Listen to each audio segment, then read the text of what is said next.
a woman that stand for what's right. I like a woman that stand for right. Still go to work just off of that bay. Cause she only make half what the man make at night. We're taking back the power, cause we deserve it. A women's rights, a human right. We want an equal voice, equal pay, equal rights. Taking back the power, cause we deserve it. A women's rights, a human rights. We want an equal voice, equal pay, equal rights. When we stand in allegiance, we will never be defeated. She is so powerful, but mistreated. I've seen what society thinks she should be, but every single woman is unique. You are different, you are gifted. Stronger than you know, they can never take your soul. Broken, beaten, torn to pieces. Stronger than you know, they can never take your soul. We've been chastised and laughed at, but women always bounce back. Limit my abilities, I'm swerving way past that. Hold up, they ain't grasp that. We can never backtrack. Women run the world, and that's a fact. Snap or cap that. Wanna make a change? Oh, that's funny, me too. They objectifying women and they thinking it's cool. Wanna talk about equality? I'm joining in too. I'm Dakota, I guess you could call me Mrs. Me too. We're taking back the power, cause we deserve it. A women's rights, a human right. We want an equal voice, equal pay, equal rights. Taking back the power, cause we deserve it. A women's rights, a human right. We want an equal voice, equal pay, equal rights. Powerful beyond belief, I breathe soul into life. Not despite of, because I am women. I am the revolution, ancestral calling, Sojourner's truth. Susan B. Anthony and Ida B. Wells paved the way so that Ava DuVernay could create today. Blinded by divinity, our powers go on to infinity. United pillars of liberty. We're taking back the power, cause we deserve it.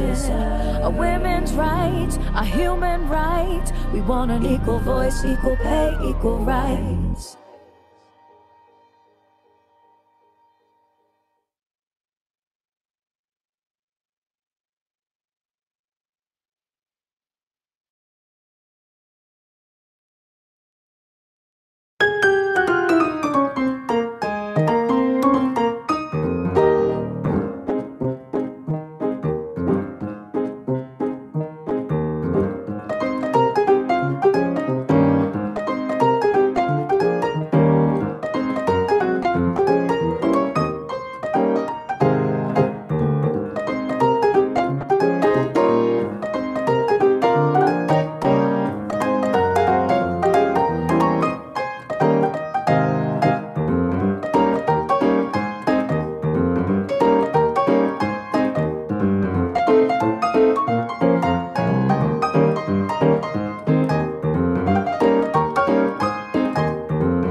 In recent decades, the Asia-Pacific region has made great strides in reducing extreme poverty thanks to vibrant trade and investment. Income and opportunities have risen, driven by innovation and commitment, and women are helping to power this growth. Yet gaps remain on gender equality both in work and in society. The East Asian Pacific region has closed 2/3 of its economic gender gap so far. But to fully close the gap, it could take another 100 years. Closing gender gaps in work and society would add up to $4.5 trillion to the region. To accelerate this timeline, UN Women and the European Union launched We Empower Asia to catalyze business action towards gender equality and increase women's full and equal economic participation. In China, India, Indonesia, Malaysia, the Philippines, Thailand, and Vietnam, we work with companies, investors, workers, policymakers, civil society, and a wide range of stakeholders, focusing on 3 areas. First, we create an enabling business environment for women. Second, we promote women-owned businesses and gender-inclusive entrepreneurship. And third, we advance gender-inclusive business cultures through the Women's Empowerment Principles, or WEPs. The WEPs are 7 principles that guide companies to promote gender-equal corporate leadership, inclusive and safe workplaces, equal pay for work of equal value, gender-responsive supply chain, marketing and community advocacy practices, and transparency and accountability of business at large.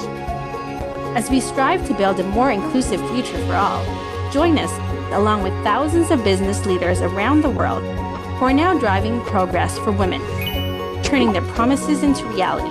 Because gender equality is more than just a moral responsibility. It's also great for business.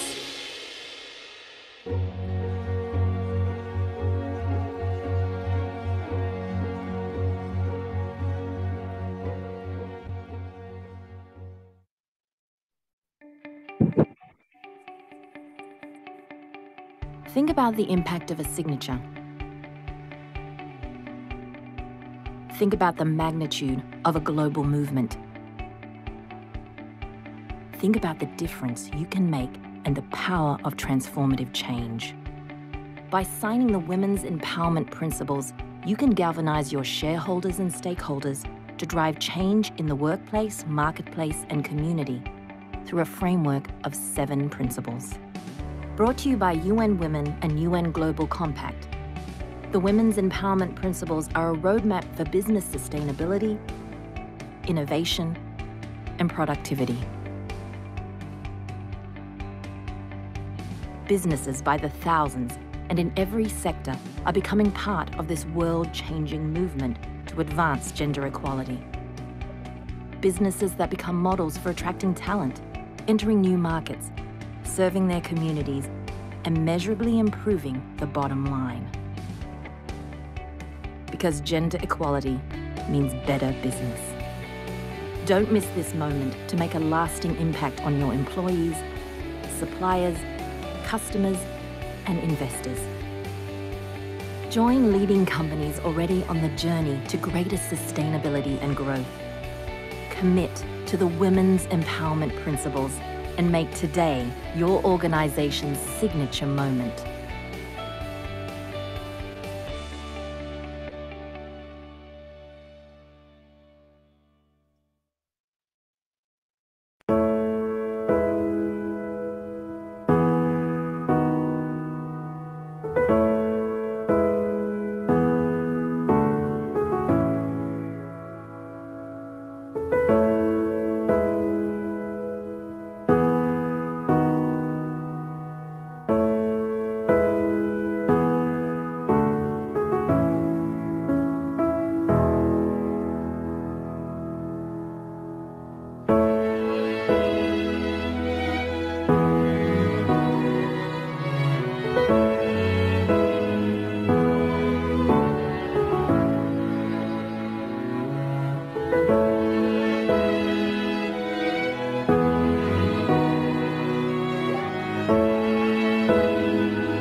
Noon pa man, malaki na ang naging bahagi ng mga kababaihan sa lipunang Pilipino.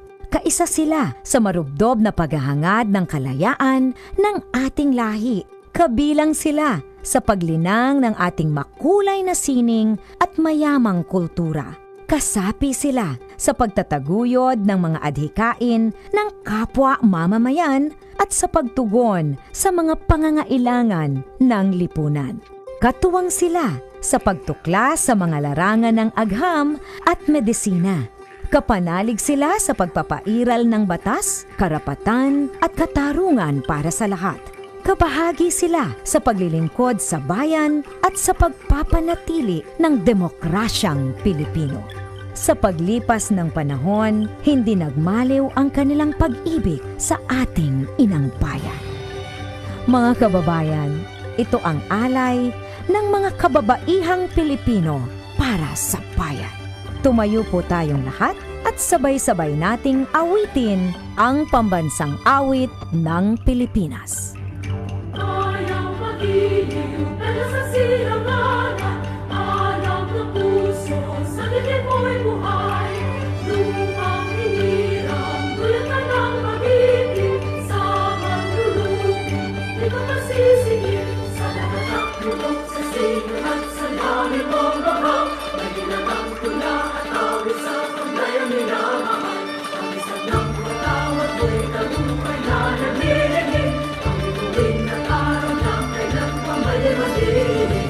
Lupa ng araw ng 100% buhay ay langit sa piling mo. Ang higaya ng pagpay makahamit, ang mamatay ng dahil sa'yo.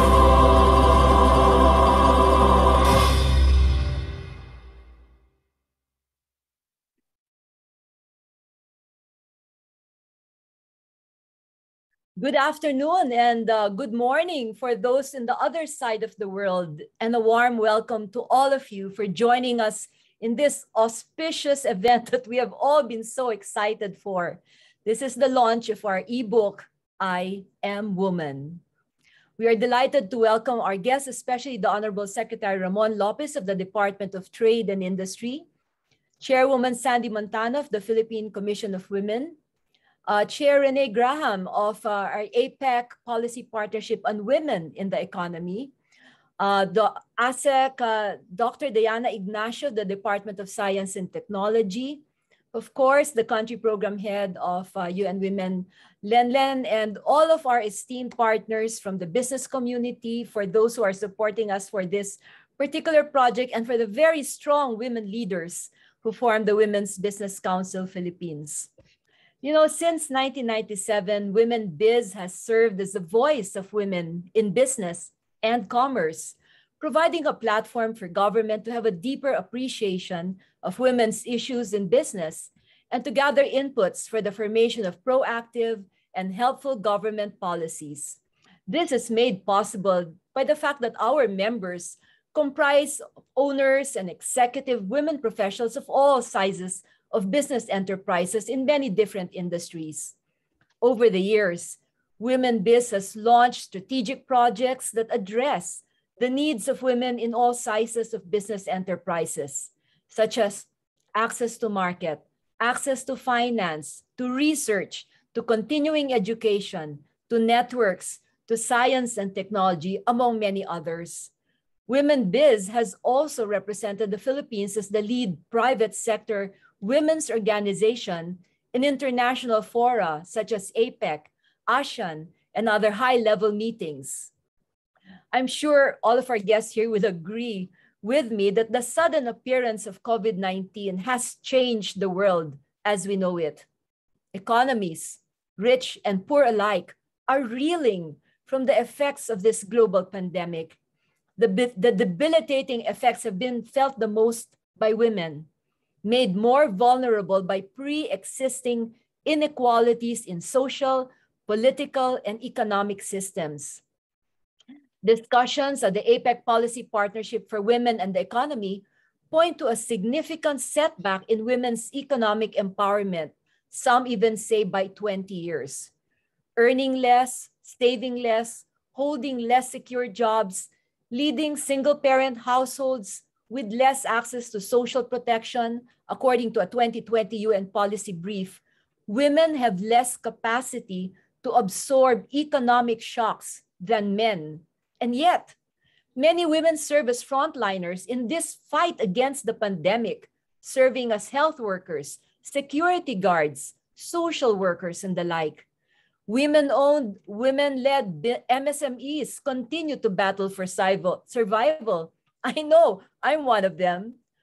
On top of this, women have taken on the additional burden of unpaid care work at home, including caring for sick family members and aged parents, tutoring children, doing distance learning, doing household chores, and many more. Some have actually started small online businesses just to make ends meet and take care of their families. For many women who do continue to work, albeit from home, the pressure of balancing work and family life has caused severe physical and emotional stress. The pandemic has also led to a steep increase in domestic violence against women and girls trapped at home with their abusers. But not all is negative. On the upside, a year into the pandemic, we see that countries led by women have been the most successful in addressing COVID-19 and minimizing its impact on their economies and health. With swift and decisive actions, coupled by empathy and caring, these women leaders have taken the threat of the virus seriously from the get-go. Clearly, there are benefits from having more women in leadership positions, not just for countries, but for companies and communities as well. You know, there is a business case to this. McKinsey's research actually shows that companies with higher gender equality enjoy higher levels of growth and performance. By investing in women, their leadership, their training, providing equal opportunity, and creating a more equitable and inclusive workplace, companies can achieve high returns and contribute to a country's economic growth and social development. With this ebook, Women Biz provides business leaders a gender lens, a North Star, so that they can effectively provide a safe, productive, and encouraging environment for their women employees, developing a cadre of strong women leaders, and thus harnessing their full potential. So ladies and gentlemen, let's all work together to empower women economically and address gender equality. After all, when women help other women, great things happen. And so this afternoon, I'd like to recognize that we are joined by several of our different partners. And let me introduce our first guest of honor. She is the chair of the Asia-Pacific Economic Cooperation, or APEC, Policy Partnership on Women in the Economy, PPWE, from 2021 to 2022. Renee Graham was appointed as, I hope I pronounced this right, Renee, Tetumu Waka Haire, Chief Executive of the Social Wellbeing Agency in June 2021. Renee has a track record of delivering a strategic policy agendas and actually with a strong social policy background and experience across a range of domains, including education and employment. Prior to this role, she was Secretary for Women and Chief Executive of the Ministry for Women in New Zealand, a position that she has held since June 2017. She has also held previous senior policy roles at the Ministry of Education and the Ministry of Social Development. So let us all welcome Miss Renee Graham from New Zealand. Let's show her our love by giving her a virtual welcome. Renee? Hi, Manette, can you hear me? Yes, we can. Are you still having issues with your visual? I think so. It's not liking me today. I'm really sorry. I've been in and out a few times, but I might just give my presentation if that's okay. That's super fine. And thank you, Manette, for the introduction, and thank you for all that you've been doing for APEC, Policy Partnership for Women in the Economy. This year, you've been on a couple of our sessions, and it's been really good to meet with you and for you to represent the Philippines as well. So tēnā koutou katoa e rangatira mā, ana mihi nui kia koutou katoa. Greetings, distinguished guests, and thank you for your kind invitation to join you this afternoon. Firstly, congratulations to Women's Business Council Philippines, not just for the development of your Women Learning Series and ebook publication, but also for all you do to promote gender equality through your many strategic projects. It's really easy in today's environment to forget about the Sustainable Development Goals. So I was really pleased to see Goal 5 right at the centre of your work. The Policy Partnership for Women and the Economy is one of many work streams in APEC.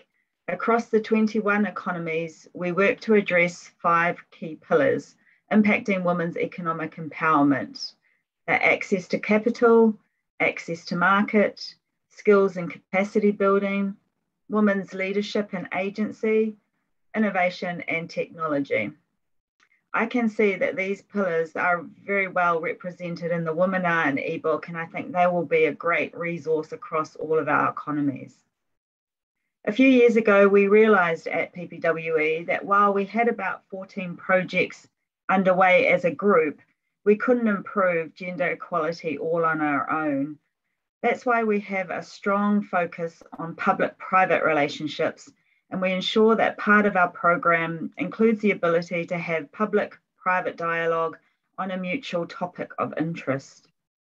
This year, our dialogue was about women-led business in digitally inclusive economies, the barriers to women becoming entrepreneurs, and what initiatives across our economies work to address these barriers.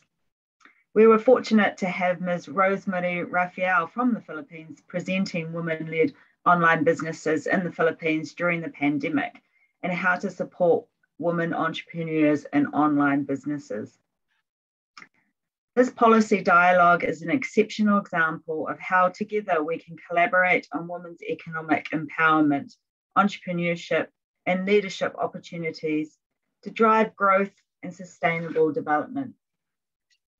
We also identified that levers to improve gender equality also sat in other work streams of APEC. So in 2019, we developed the La Serena Roadmap on Women and Inclusive Growth, which sets out an ambitious plan for building and strengthening women's empowerment, not just in our APEC's Policy Partnership and Women in the Economy stream, but across our entire APEC region. In our hindsight, we were glad that we did this.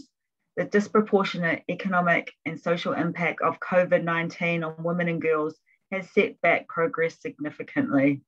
It's reinforced the need for targeted efforts to build capacity, increase resilience, and address the barriers to women and girls participating fully and meaningfully in the economy. I am pleased to share with you that the reporting recently received showed that there's very strong engagement across APEC fora on women's empowerment. Working groups across APEC are contributing significantly to improving outcomes for women and girls, supporting the La Serena Roadmap for Women and Inclusive Growth objectives. Over 100 initiatives have been completed or underway across 16 APEC working groups, and these are in addition to the initiatives being driven out of the PPWE working group. These initiatives range from workshops, case studies, research, raising awareness, and individual action plans. Alongside initiatives being developed by organisations such as the Women's Biz Council in Philippines, and those being developed across the APEC work streams, we can see that women's economic empowerment is being thoughtfully addressed in well-targeted and constructive actions. This gives me hope that as we work to respond and recover from the pandemic, that we seize the opportunity to build back better for women and girls. Sharing best practice and ideas are crucial elements of the way we operate and the way we influence change. And I thank the Women's Business Council for sharing this material so that women and girls across all of our economies benefit.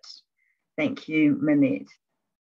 Thank you very much, Renee. And yes, we are excited to, share our ebook with all the different women leader, all the different economies, so that they can benefit and we can all work to make sure that we are able to achieve, women economic empowerment. At this point, I'd like to call Renee on our president, Woman on Fire, Miss Mylene Abiva, to please join me in giving a certificate of appreciation to Renee. Mylene? Thank you very much for gracing us with your virtual presence, Renee. And in behalf of the Women's Business Council Philippines, we confer this certificate of appreciation presented to Renee Graham, Chair for APEC PPWE 2021, for imparting valuable insights in the message of sport during the I Am Woman ebook launch given this day, 16th day of September 2021. Thank you so much, Renee. Thank you. You can't see me, but I'm nodding and smiling in appreciation. Thank you. All right. Thank you, Renee. Okay, Mylene, go on. Please do stay. Okay, thank you so much. And now we would like to introduce our next keynote, our message of support to be given by our other speaker. She is the chairperson, Sandra S. Montano, is a registered nurse by profession. She is currently the president and CEO of Community Health Education Emergency Rescue Services, or CHEERS, Corporation, which provides trainings on emergency medical services conforming to the international standards on health and safety. Her awards and contributions are highly regarded both in the local and international arena. She is a former program coordinator of the Commission on Higher Education's CHED National Service Training Program, and also sat as a member of the Curriculum Development Expert Panel on Disaster Preparedness of the Department of Education. She earned her diploma in Food Safety Management, focused on food technology and processing from the University of the Philippines. Chairperson Sandra Montano, Chairperson of the Philippine Commission on Women, the prime mover in government for women empowerment. Ladies and gentlemen, please welcome Chairperson Sandra Montano.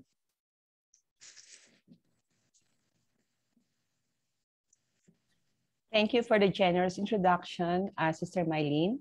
Esteemed guest, DTI Secretary Ramon Lopez, APIC Policy Partnership on Women and the Economy, Chairperson Renee Graham, our Country Program Manager, UN Women Philippines, Ms. Rosalind Messina, and my salute to these two empowered leaders of Women Biz, headed by Chairperson Monette Hamlin and President Mylene Abiva. Okay, colleagues, partners, friends, fellow advocates, good afternoon. Magandang hapon po sa inyong lahat. Today, I am proud to express our heartfelt support on behalf of the Philippine Commission on Women to Women's Business Council Philippines on your legacy project, I Am Woman, a gender-responsive guide for business and corporate leaders. The Philippines has consistently been considered one of the most gender-equal countries in Asia, owing to women's and girls' high literacy rate and educational attainment. The presence of women in senior positions in both public and private sectors, among other achievements. And yet, on the ground, we know that there are still many more miles to cover to achieve real equality for all, including in terms of physical and mental health, economic empowerment, and political participation and leadership. The road seems longer and filled with more hurdles. Now that the pandemic has changed all our aspects of our lives and livelihoods, PCW is especially grateful for partners who share our goals and commitments towards gender equality and women's empowerment. Without allies like Women Biz, UN Women, and the Department of Trade and Industry, and our international counterparts across APEC and ASEAN, achieving women's economic empowerment would be virtually impossible. Today's event is an indication that all sectors have an important role and contribution, and that while challenges remain, there are also many opportunities for collaboration and collective action. Again, we congratulate Women Biz for their series of webinars and now the launch of their ebook, a gender-responsive guide for business and corporate leaders, which compiles the real-life experiences and remarkable women in the business community. Their inspiring stories and practical advice will hopefully resonate with fellow leaders in the private sector and emphasize the significant change that stands to be gained not just by women, but by all. If only companies would empower, lead, communicate, market, and strategize with a gender perspective in mind, and would ensure that their workplace is safe space for all at all times. We look forward for many more years of partnership with Women Biz and all our allies. And we wish everyone good health and more power. Again, our salute and congratulations to Women Biz. Mabuhay po tayong lahat. Magandang hapon po. Maraming salamat, Chair Sandy. Mylene, get back over here on the virtual stage. All right. Thank you so much, Sis Sandy. And may we present this certificate of appreciation. This certificate of appreciation is presented to Sandra S. Montano, Chair, Philippine Commission on Women, for imparting her valuable insights to us in her message of support during the I Am Woman ebook launch, given the 16th day of September 2021. Thank you so much, Chair Sandy. May we have a photo? Okay. Is Renee's camera already? Renee, is your camera already available? Can you join us in this photo? This is a momentous event with Chair Sandy. Okay, yeah, I guess. All the empowered ladies in APEC. Yes. Okay. All right. Okay, her camera is still not working. Okay, I think it's still not working. But thank you very much, Chair Sandy. Salamat po for all of the support that you've been providing the Women's Business Council. And at this point, I'd like to recognize a very, very important partner of the Women's Business Council. And this is our considered father, because they were actually there almost 25 years ago when Women Biz was born, but he wasn't there yet. I guess he was too young yet. I'd like to introduce as our next speaker, the Secretary of the Department of Trade and Industry, the Honorable Ramon M. Lopez. His extensive government experience with the Presidential Management Staff, with DTI, with NEDA, the National Economic Development Authority, in the early part of his career, actually provided him with that solid background on macroeconomic and industry development that allowed him to adopt a more holistic trade approach when he moved to the private sector and became a top executive at a major Philippine food and beverage company for over 23 years actually. And then government called. As a strong advocate for free entrepreneurship education for 12 years, he was called to serve the country again under President Rodrigo Roa Duterte's administration as DTI Secretary. He has received several awards, such as the Honorary Agora in Nation Building Award in 2018, the 2016 Nation Builders Award for Government Service for his role as prime mover in micro, small, and medium enterprise or MSME development, of which the majority are women-led, and the Philippine Innovation Man of the Year Award in 2017 for the promotion of social enterprise through innovation. In 2018, he received from President Duterte the Order of Sikatuna with the rank of Datu, one of the senior honors one can receive in the Philippines. So ladies and gentlemen, let us welcome Secretary Ramon M. Lopez.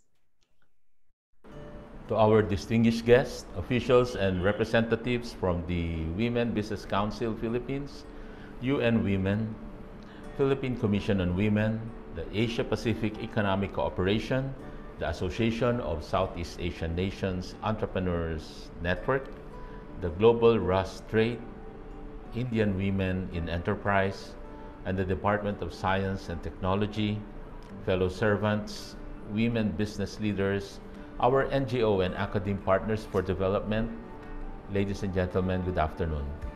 I am pleased to extend my congratulations to Women Biz PH and its partner agencies and institutions on the publication of the ebook I Am Woman, a gender-responsive guide for business and corporate leaders.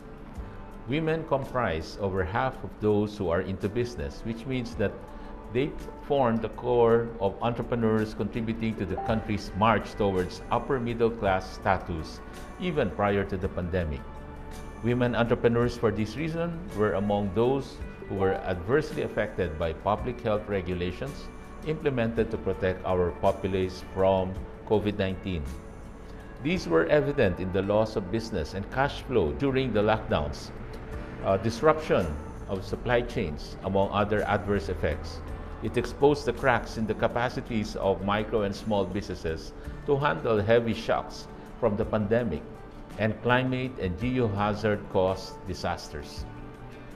Women, however, have innate capacities to be resilient and creative, to adjust to unfavorable situations, most likely emanating from your nurturing nature. And these capacities are seen in your confidence in the way you handle your businesses. These qualities are what the country needs as we stand up and rebuild the lost momentum of our enterprises in the last year and a half. We need your innate resilience to rebuild our economy and recapture that energy we missed prior to the pandemic. Today, we highlight the significance of women entrepreneurs not only as enablers and partners, but as a crucial part of our focus at DTI.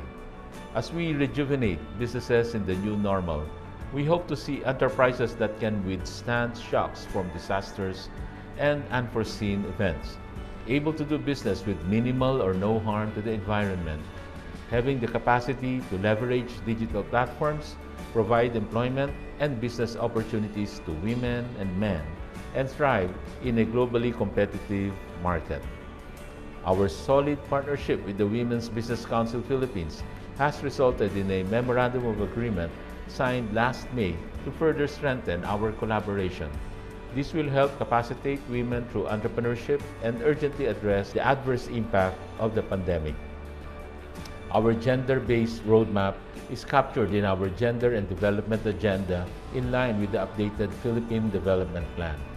This agenda is our strategic framework which defines the programs, projects, and activities designed to empower women as entrepreneurs, exporters, and consumers to support the whole of community efforts to recover, rejuvenate, and build back better.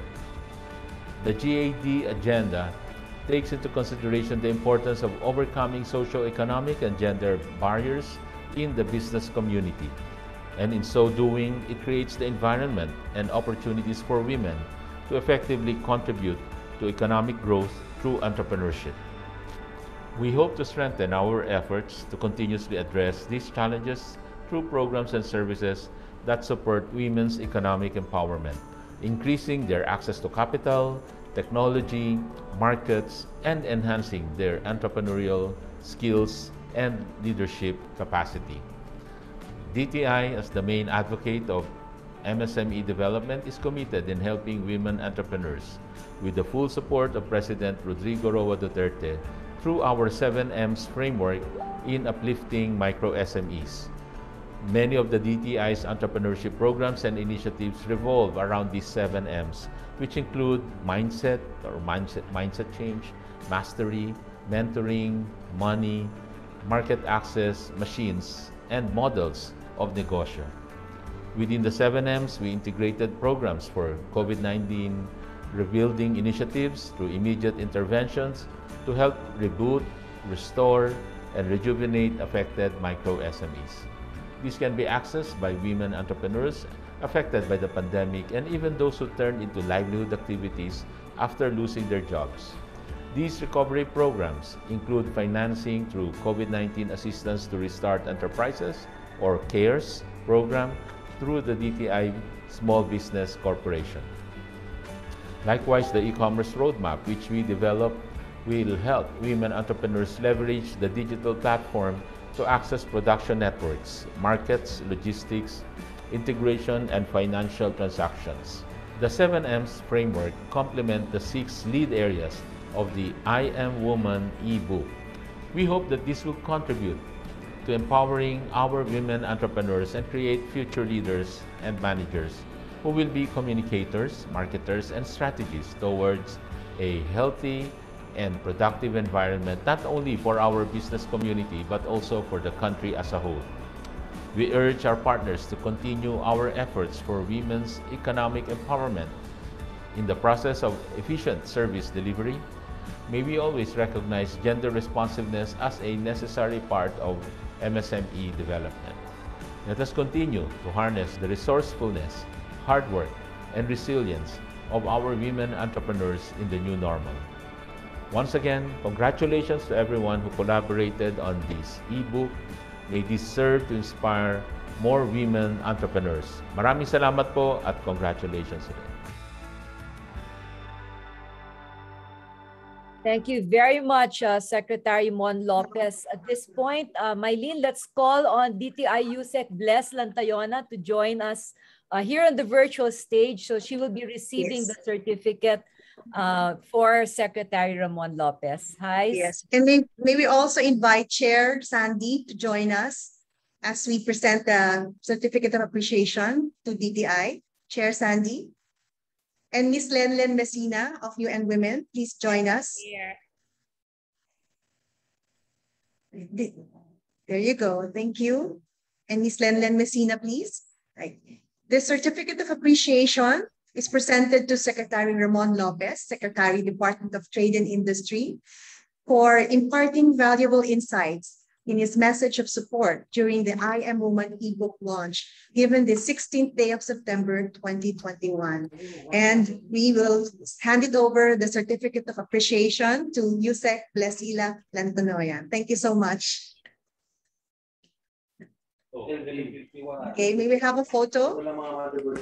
May we have a photo with the certificate and USEC Bless, please? And okay. All right. Thank you. All right. Okay. 1, 2, 3. Thank you so much. Thank you, USEC Bless, and please do stay. Thank you. Yes. All right. Okay. Back to you, Monette. Actually, it's your turn. I'm going to introduce you because you're taking over this part. We're going to go to the meat of our event. Yes, I will share the story of how I Am Woman came to be, right? Okay. The birth. The birth of I Am Woman. I was telling all the case study authors and the chapter leaders, this is our birth book, right? We all gave birth to this book because we all took part and participated in the birth of this I Am Woman. Right. The story is, last March, during Women's Month 2021, Women Biz organized the Promoting Sustainable and Inclusive MSMEs through Gender Responsive Mentoring webinar. I was truly inspired and reflected on the need for more opportunities to discuss gender issues and for a published guide for business and corporate leaders. Women Biz embarked on a two-pronged project entitled I Am Woman, a gender-responsive guide for business and corporate leaders in response to the UN Sustainable Development Goal number 5 on gender equality and women's empowerment, which aims to achieve gender equality and empowerment for women and girls through gender diversity and inclusion. The project consisted of 6 series of 6 weekly webinar. It's a combination of women seminars, sessions, and an ebook designed to aid companies in understanding women empowerment and gender equality. The Women's Business Council Philippines, in partnership with the UN Women, We Empower Asia, a UN Women program funded by and in partnership with the European Union, Philippine Commission on Women, PCW, and the Department of Trade and Industry, organized a 6-session webinar learning series from July 15 to August 19, 2021. Each session began with a presentation by a resource person, followed by case studies from 3 select Women Biz members who participated and in a moderated discussion. I Am Woman Gender Responsive Guide for Business and Corporate Leaders ebook was composed of 6 topics. I am Empower, Magna Carta and Gender Fundamentals. I am a Leader, Inclusive Leadership. I am a Communicator, Corporate Communication with a Gender Lens. I am a Marketer, a gender responsive marketplace and supply chain. I am a strategist, company policy review and gender mainstreaming. I am Safe Space Act and anti-harassment. I am Woman Learning series complement the ebook by presenting voices of women in business and their personal journey, decisions made, interactions with others, and challenges conquered. I Am Woman is a user-friendly and practical resource material for corporate executives, entrepreneurs, HR practitioners, office administrators, academe, and other stakeholders. A post-evaluation survey was conducted after the Women Are Learning series, and let me share some of the participants' takeaways. One said, realization that actions of the society in relation to equality begins at home. How our parents taught us and how we teach our children on the issue will have a big impact in the future. Another one said, strong women aren't simply born. We are forged to the challenges of life. With each challenge, we grow mentally and emotionally. We move forward with our head held high and a strength that cannot be denied. A woman who's been through the storm and survived. We are warriors. Women present new perspectives to succeed in this male-dominated field marketplace. Communication is the best way as women can make a difference in the world without competing with men. Equality should always be there with respect, humanity, and empathy in all aspects of our lives. Put a woman in charge. Recognizing the equality, security, and safety among men and women, bawal ang bastos. In behalf of the Women's Business Council Philippines, may I express our gratitude to the chapter leads, moderators, case study authors, and panelists, book cover artists, Women Biz member audience, and the I Am Woman Learning series speakers, who are as follows: Dr. Natalie Africa Verceles, Attorney Twyla Rubin, Rosario Kahupam Bradbury, Dr. Karen De Asis, Susie Quesada, Carmen Roselis Lopez, Penny Sicanco Bongato, Attorney Christine Yuzon Chavez, Attorney Lorna Pataho Kapunan. The I Am Woman ebook legacy project was made possible in partnership and support of the We Empower Asia, a UN Women program funded and in partnership with the European Union, Department of Trade and Industry, Philippine Commission on Women, Department of Science and Technology, Philippine Business for Social Progress, Philippine Marketing Association, Association of Filipino Franchisers Incorporated, Management Association for Philippines. I'd like to acknowledge the presence of the President of MAP, Mr. Gigi Montinella, who's here with us today. Thank you very much, sir.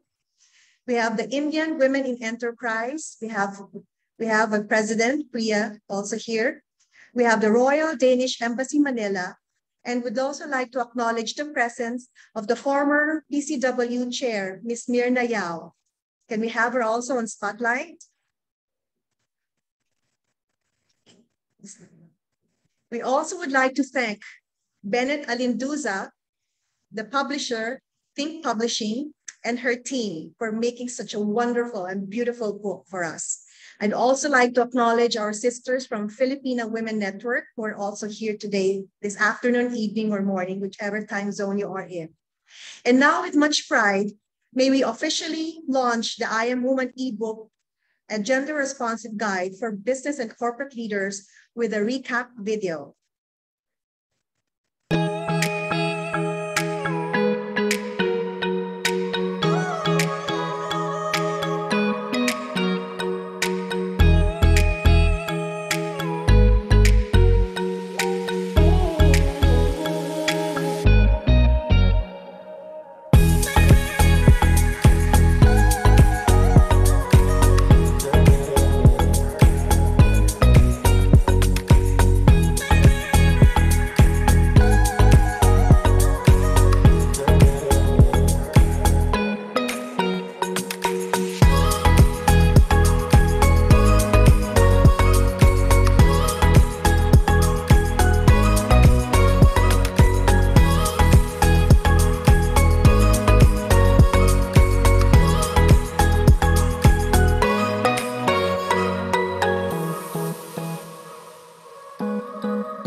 Okay.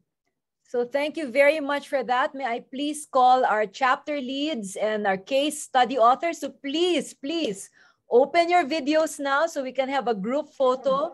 You know, I feel that we are all classmates in a Lamaze birthing class because we were all there from the beginning, from when it was born. So all the chapter leads and case authors, kindly turn on your videos now for our group photo.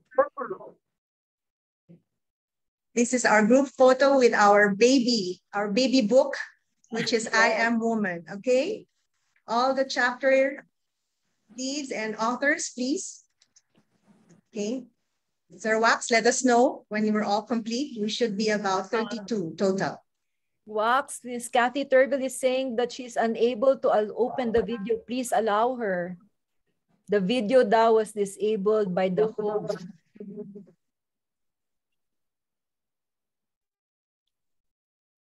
Okay, so everyone, all right. Also, Mildred Bitangkol is requesting to turn on her video. Allow her to share her video for this class photo of our mothers. And Karen says, no, okay. Yeah, Karen says, thank you for the support, Dr. Karen. Okay, is Kathy okay?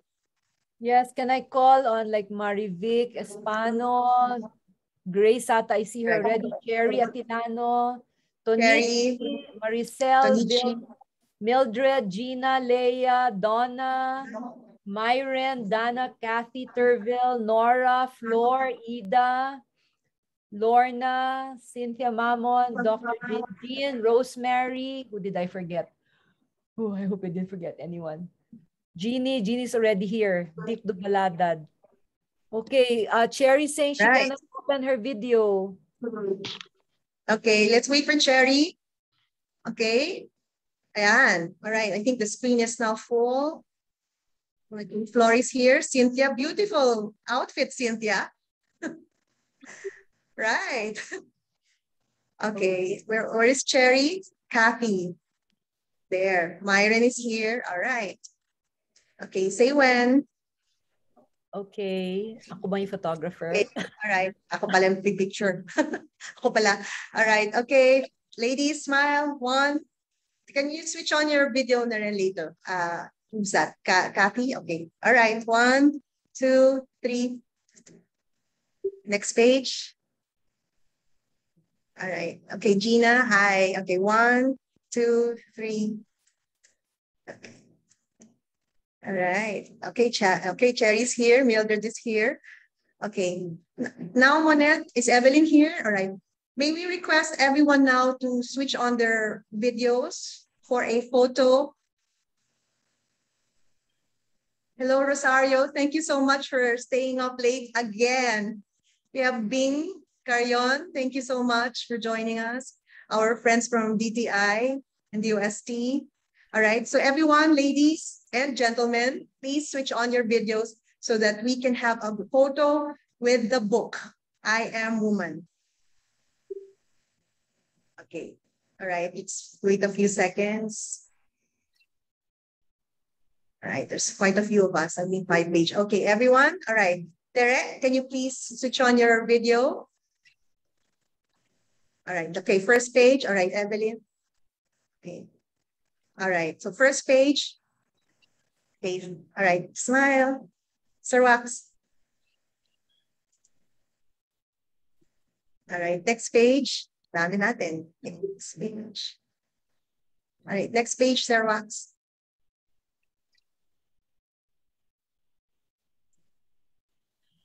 For our guests from overseas, please do not be shocked. This is a very Filipino trait. Yes, picture talaga. Okay, can we have this next page, Sir Wax? Okay, can you put us on gallery again? All right. Okay, one more. Okay, I think there's, yeah. All right. Okay, one more. Ang dami. One more. Okay, smile. All right. Talagang ano eh. Okay, there's one. Just keep smiling because we don't know which page you're going to be in. All right. Okay, smile. All right. Okay, 3 more. All right, smile. Carmen, show us your face. Okay, smile. Okay, last page. Smile. Okay. One more. One more. Okay, that's it. All right. Thank you so much. Hey. Thank you very much. You may Okay, that is now the turn off. launch. Yeah, you may now turn off your video. So we will proceed with the program. And okay, let me just get my script over here. It disappeared. Okay, so at this point, what we're going to do is we're going to give you an overview of what the book is all about. And let's start by calling our two book designers, the book cover, who are all Women Biz members. In fact, not just Women Biz members, they're on a board. So let me first call on the designer, the artist who did the front cover. Her name is Jeannie Havelosa. She is an awarded artist with 20 one-woman exhibits. She is also an awarded book author and speaker. She has a fine arts degree, magna cum laude, with an outstanding leadership award in the Philippines and a Master of Fine Arts from the University of Pennsylvania in the United States. She also sits as a director-curator for the Yuchenko Museum. Her creative side includes giving out soul destiny readings, life counseling, and astrology classes online. And may I add, she's an avid yogist. Jeannie, could you tell our guests about your design for the book cover? Thank you very much, Monette. And I am very pleased and feel the honor of being asked to give a cover for the book, I Am Woman. This is a pastiche gouache work I did in 1995. And I think the image itself will speak for us. Women who are so colorful, coming together, and the word pastiche is that of a mosaic or a quilt coming together. So the image here is all about motifs and forms that bring a unity in the imagery. And there are flowers that represent the women. No? But important there are two ribbons that are coming together like tying up together. One is the blue one, which is the male energy, and the red one is that of the female energy. And I really feel women have both.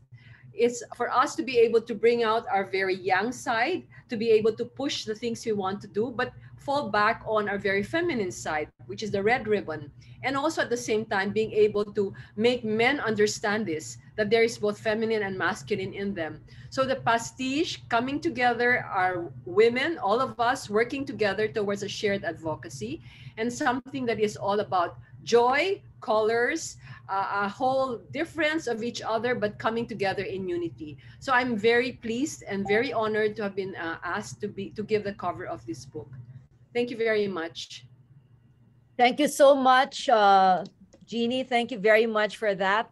And at this point, I'd like to introduce naman the one who designed the back cover. Our artist for the back cover is attorney Benedict Dick Dubaladad. She is the founding partner and the CEO of Dubaladad and Associates BDB Law.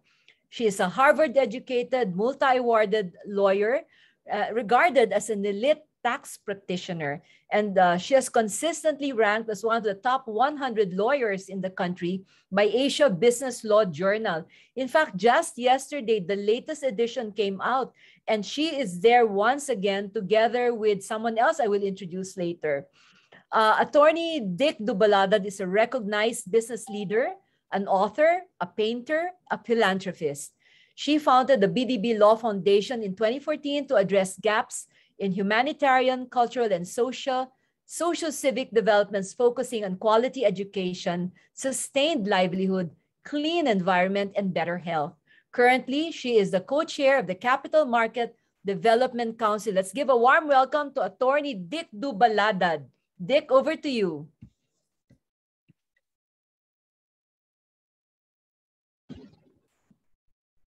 Hello, Monette. Hi, everyone.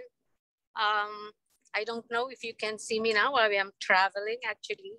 Yes, we can. From an Yes, we can. Can you see me? Can you Yes. hear me? Yes, Okay. yes. So, I think you're requesting me to say something about that painting. Actually, that's one of my most recent painting. And I don't know what that is, actually. I'm just fond of scribbling. I'm just fond of drawing flowers and natures and all, depending on my mood on that day when I conceptualize it. So it's free for interpretation of everyone. Thank you. Thank you very much. Thanks. Thank you. Dick. But That's really interesting. Sorry. Before you leave, Yeah. we will have certificates that we will Yes, give to Jeannie. So may yes, we to call Jeannie, yes.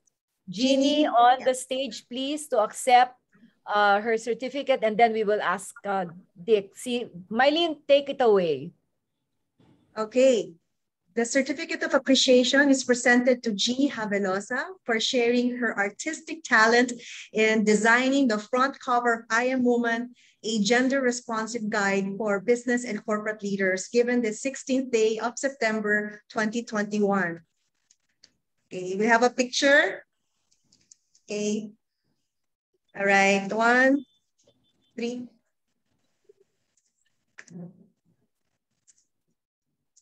Okay. And our next certificate will be awarded to Attorney Dick Dubalada for sharing her artistic talent in designing the back cover of I Am Woman, a gender-responsive guide for business and corporate leaders, given this 16th day of September 2021. Okay, picture with Dick. Dick.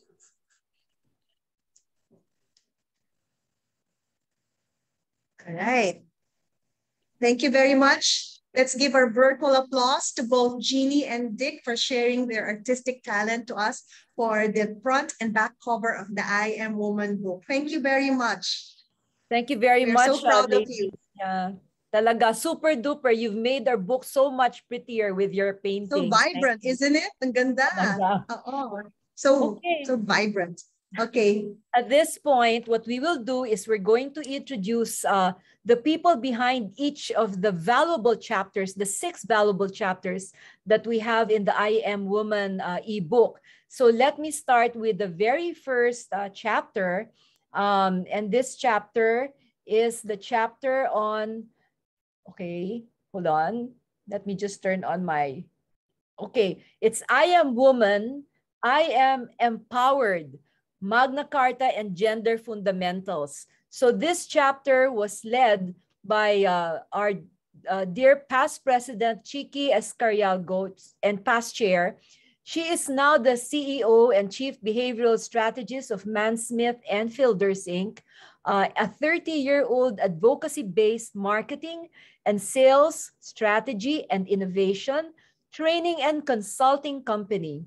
As a marketing anthropologist, she is guided by the intersectionality of the various disciplines that she engages in, and she is a proponent of using the social sciences in business. She's the immediate past chair of the Women's Business Council Philippines, and as you can see, ladies and gentlemen, she is wearing a beautiful outfit done by our Filipino weaver. So, Chiqui, over to you.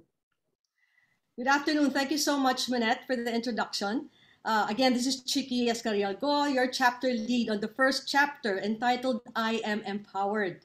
Now, this first chapter that focuses on the Magna Carta of Women and on gender fundamentals sets the framework by which we explore the initiative to promote gender equality and women empowerment in corporations or in the workplace. In the Magna Carta of Women, the overarching theme is the promotion of human rights and the elimination of discrimination. In this chapter, the cases presented showed how discrimination is addressed by providing fair access to opportunities, benefits, and privileges while eliminating the barriers that prohibit these women from said access. The cases also address the underlying layers or the intersectionality that women face. So it's not just gender, but also age, education, socioeconomic levels, and the dominant culture of the industries and companies they are in. In all cases, it is interesting to note that whatever the education or socioeconomic backgrounds are, women need to develop the confidence to have a voice that is heard, the determination to give opinions that should matter, and the courage to generate decisions that should command respect.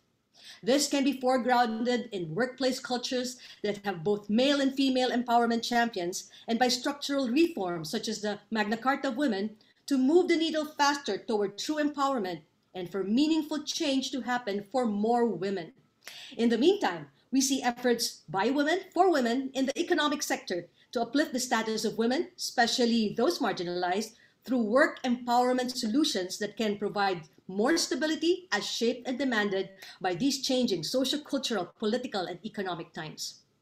At this point, allow me to call on Chapter 1 case authors whose stories are shared in this book.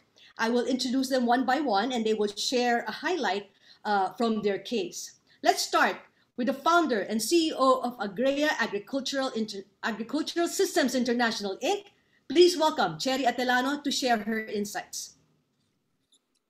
Thank you very much, Chiki. In the case I shared in this part of the chapter, I actually shared my personal story. Every time I go to the farming communities, I talk to women as they are the ones budgeting at home.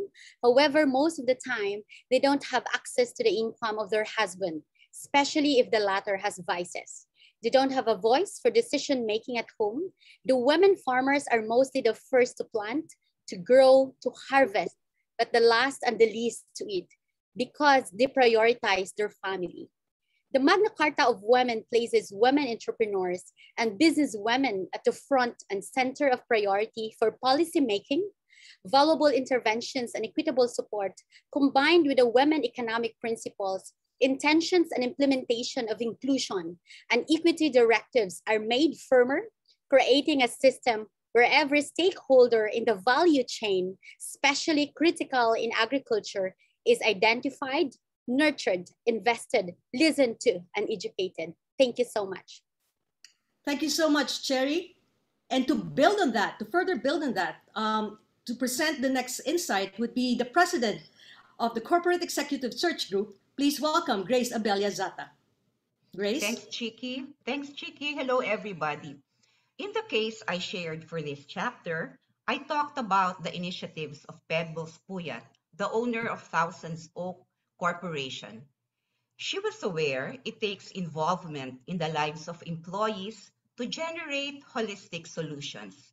That is, helping to solve family financial problems of never-ending indebtedness and providing a support group where women can grow in self-confidence and make proper decisions. It is not uncommon to see a woman become emotionally strong and make the right choices, a husband freed from vices, and a family's life set in the right direction. While no meaningful change can happen without structural reforms like the Magna Carta, there is certainly also a place for softer interventions, whether they be in family-owned corporations or in global giants. Pebbles' experience also shows that in marginalized families, the empowerment of women is often intertwined with the empowerment of men. Thank you so much, Grace. At this point, no, after Grace mentioned about marginalized women, now we will talk about corporate women of another, again, the intersectionality at different level.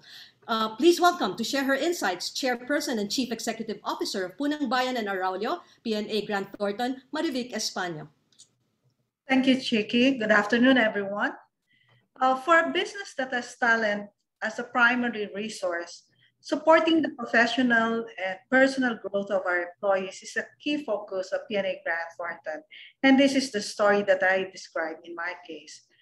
In addition to the various technical and development training programs that we offer to our employees, we have institutionalized a coaching program which aims to empower employees to take ownership and action of a performance or career goal by building awareness and taking on responsibility for one's action. I describe how we are implementing this particular program in our company in the hope that some companies or employers may consider the same. With female employees comprising more than half of our total employee population, the coaching conversations really help female employees achieve transformational changes. Personally, I believe that coaching is one of the powerful tools for learning. And as leaders, we are given the privilege of paying forward by coaching others. So I hope we can do more of it. Back to you, Chiki. Thank you so much, Marivic. Again, thank you, Cherry, Grace, Marivic, for your meaningful and insightful cases shared in the book. Again, this is Chiki Escarel, your chapter lead for the first chapter, hashtag I am empowered. I'd like to call back Women Biz Chair, Monette Hamlin. Thank you very much. That was one really great starting chapter. Thank you very much, Chiki. Our next chapter, which is something that is so dear to my heart, is the chapter that we have on I am a woman. I am a leader, inclusive leadership. Let me just introduce our chapter lead for this. Actually, I really wanted to introduce her early on because she is my partner in this project. No, she is the president and the CEO of Felta Multimedia Inc., a 56-year-old company engaged in school technology. She served as the past president of the Philippine Marketing Association in 2009. A multi-awarded woman, she received the following recognitions: the Ernst & Young Entrepreneur Philippines in the Women category of 2009, the ASEAN Business Leader in the Women category in 2014, the ASEAN Women Entrepreneur in 2015, the 100 most influential Filipino women in the world in 2016, a UN Women Philippines Awardee Leadership Commitment and Gender Responsive Marketplace in 2020, Asia's top outstanding women marketer in 2020, and because this is a woman on fire, I'm sure she's gonna get a lot more awards. She is currently our president of the Women's Business Council Philippines. She is a trailblazing leader, and please welcome Miss Mylene Abiva. Give her a warm welcome, ladies. Thank you very much, my partner, Monette.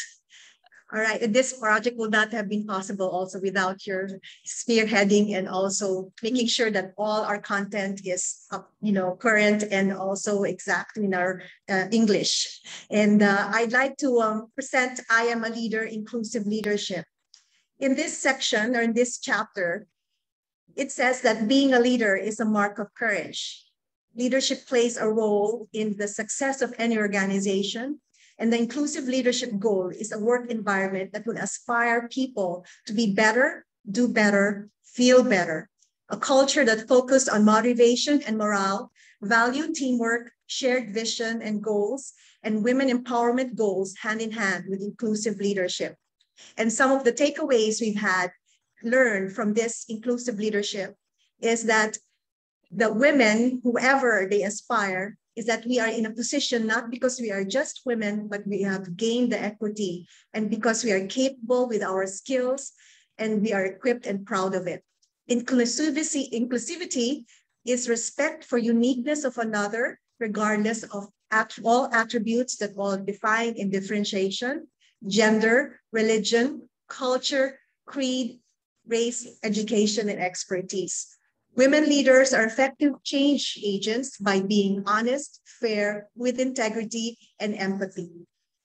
Now, our chapter case study authors or panelists shared with us their personal anecdotes about leading, advocating, and impacting in their work environment. And through their case study is their quest for legacy building. We should bring and build more supporters and champions of inclusive leadership, and we should embrace our best versions as women leaders.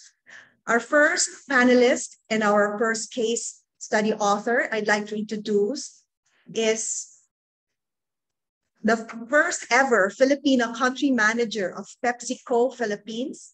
Please welcome Ms. Maricel Narciso. Thank you. In my case study on inclusive leadership, I offer 3 tips for women leaders. The first one is have strong role models and seek mentors early in your career. They're priceless in shaping the kind of leader you will become. The second tip is build diversity in your team. The power of diversity and inclusivity in your team will fuel high trust and high performance that's going to help you sleep better at night. And the third one is celebrate always our female advantage as a woman leader. Lead with a woman's touch. Like a mama bear, balance toughness to get things done with tender compassion and empathy. Thank you and good luck in your journey. Thank you very much, Maricel. And next, we'd like to call in our next panelist and author. We have Tonichi Achura Parek. She's a board member of the Contact Center Association of the Philippines. She's also the country manager and APAC Regional Vice President for NEARSO. Tonichi, take the floor, please.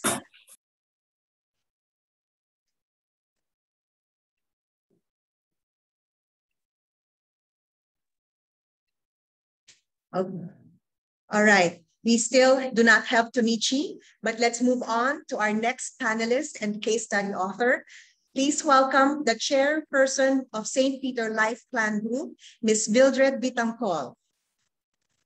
Good afternoon, everyone.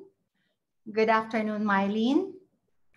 Yeah, thank you so much, Mylene, for having me and inviting me to be part of this very, very unique and very inspiring book. And I will not forget this for the rest of my life. So in the book, I shared that being a woman is a privilege of birth and a personal choice to make a significant difference in this world. And empowered women, most of us, starts at the childhood by learning the ropes of life from role models in the family, most especially to our dear mother. And she is my role model then and now. Also, we have influence from our grandparents, the aunts and sisters, and even close friends as women evolve through the times. I had and still have my mother, as I mentioned, as my strong role model in inner confidence, helping other women give birth to their children. At the same time, raise their own children. I pass this on to my family as well. I have 3 children of my own, and I'm the eldest. And the eldest is Bolek, Jello, and Isa. And even my husband adopted this belief that women should be respected.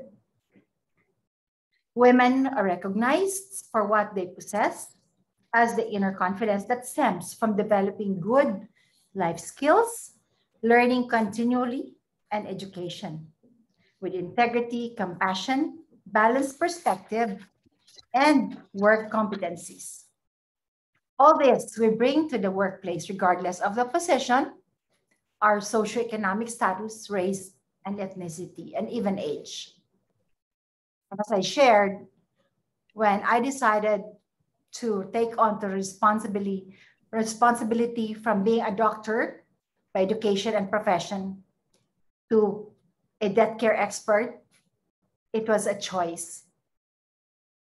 And I learned quickly in the company if we open to learning. And I thank all my mentors for being there to help me of who I am at this point in time. It didn't stop there. It was natural that I found the love for service of humanity and philanthropy that I learned as a child from my nurturing family. So as a woman, we trailblaze. We don't expect silver platter of privilege. We work smart by learning with humility and play hard, especially when you are in a male-dominated environment. We rise above adversity. We transcend limitations and reckon on divine strength to go past the mark.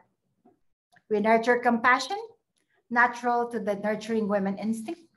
We can think and, of course, use our gut feel to test our logic and vice versa. And also, I emphasize that centering ourselves to God as the core of our being. As being a woman, is it a boon or a bane? As we embrace our best versions of women in whatever roles we undertake, we continue to raise the bar of doing things for humanity. We live by that maxim that all over these years, because I am a woman. Thank you very much. Back to you, Mylene. All right, before we proceed, may I call in first a group photo of the first chapter. Maybe we have a group photo first. Okay, this is I'm a leader. All right, okay, with our chapter authors. And then please get ready. I am empowered. Okay, all right. All right. Okay, thank you. All right, may we call back? Thank you very much, Maricel, Mildred. Tanichi is probably traveling. And may we call back the I am empowered, our chapter lead and our authors, please, for a photo before we proceed with I am a communicator.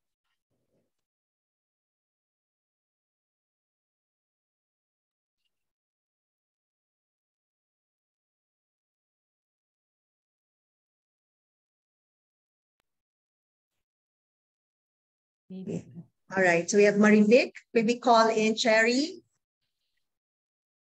and Grace and Chicky.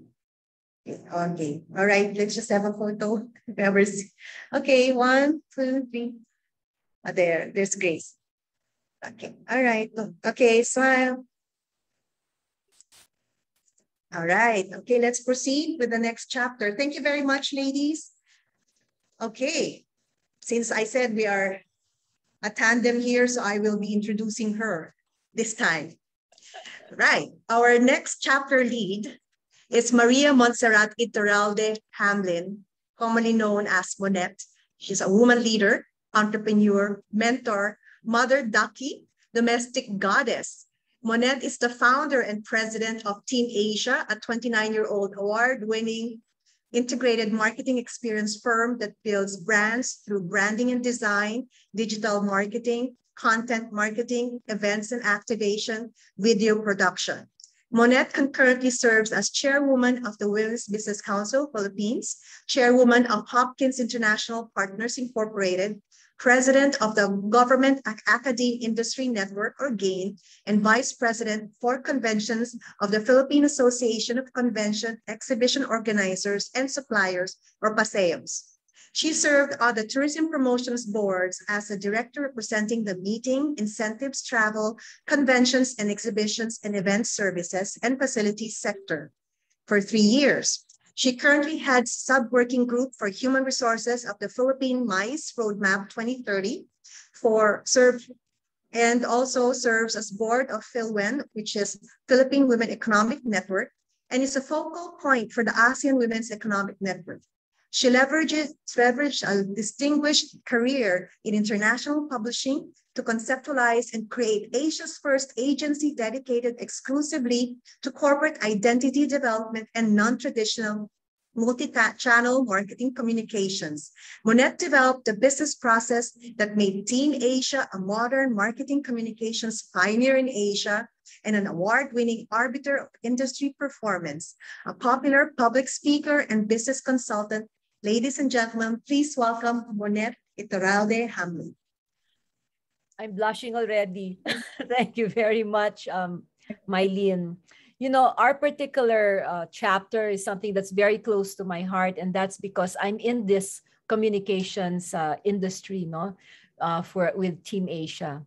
And it's important that when we communicate, we always have a gender lens.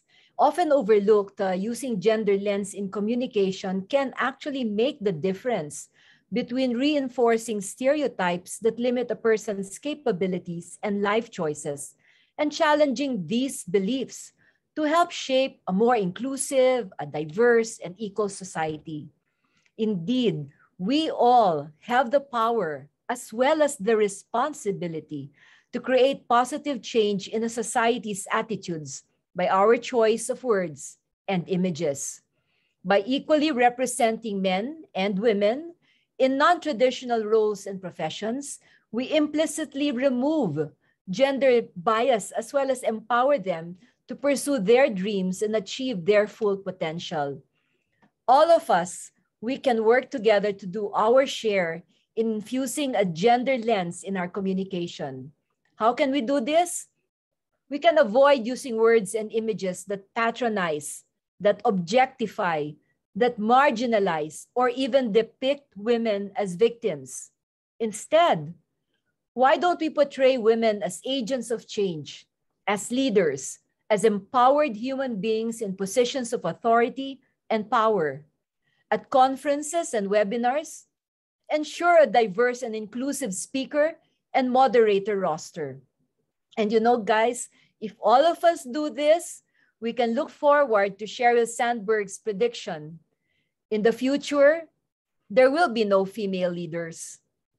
There will only be leaders. And so I'd like to introduce the three wonderful women who participated by writing case studies that were contributed to this topic on communicating with a gender lens. Let me start with, a Filipino-British entrepreneur and community leader. Our case author is the CEO and co-founder of Connected Women, a social impact startup that received global recognition for inclusive innovation, for the future of work, for e-employment, and for women's empowerment. In 2020, our case author was a finalist of the Asia CEO Awards in the Sheroes of the Year category, acknowledging that Filipino women leaders who achieve recognizable success in overseeing organizations that have led to the advancement of Philippines' economic and social standing in the global arena. Ladies and gentlemen, please welcome Gina Romero. Thank you so much, Monette.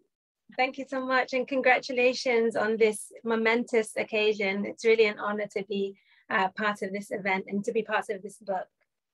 So in my chapter, I shared a little bit about the importance of the information that we share, create, and access online.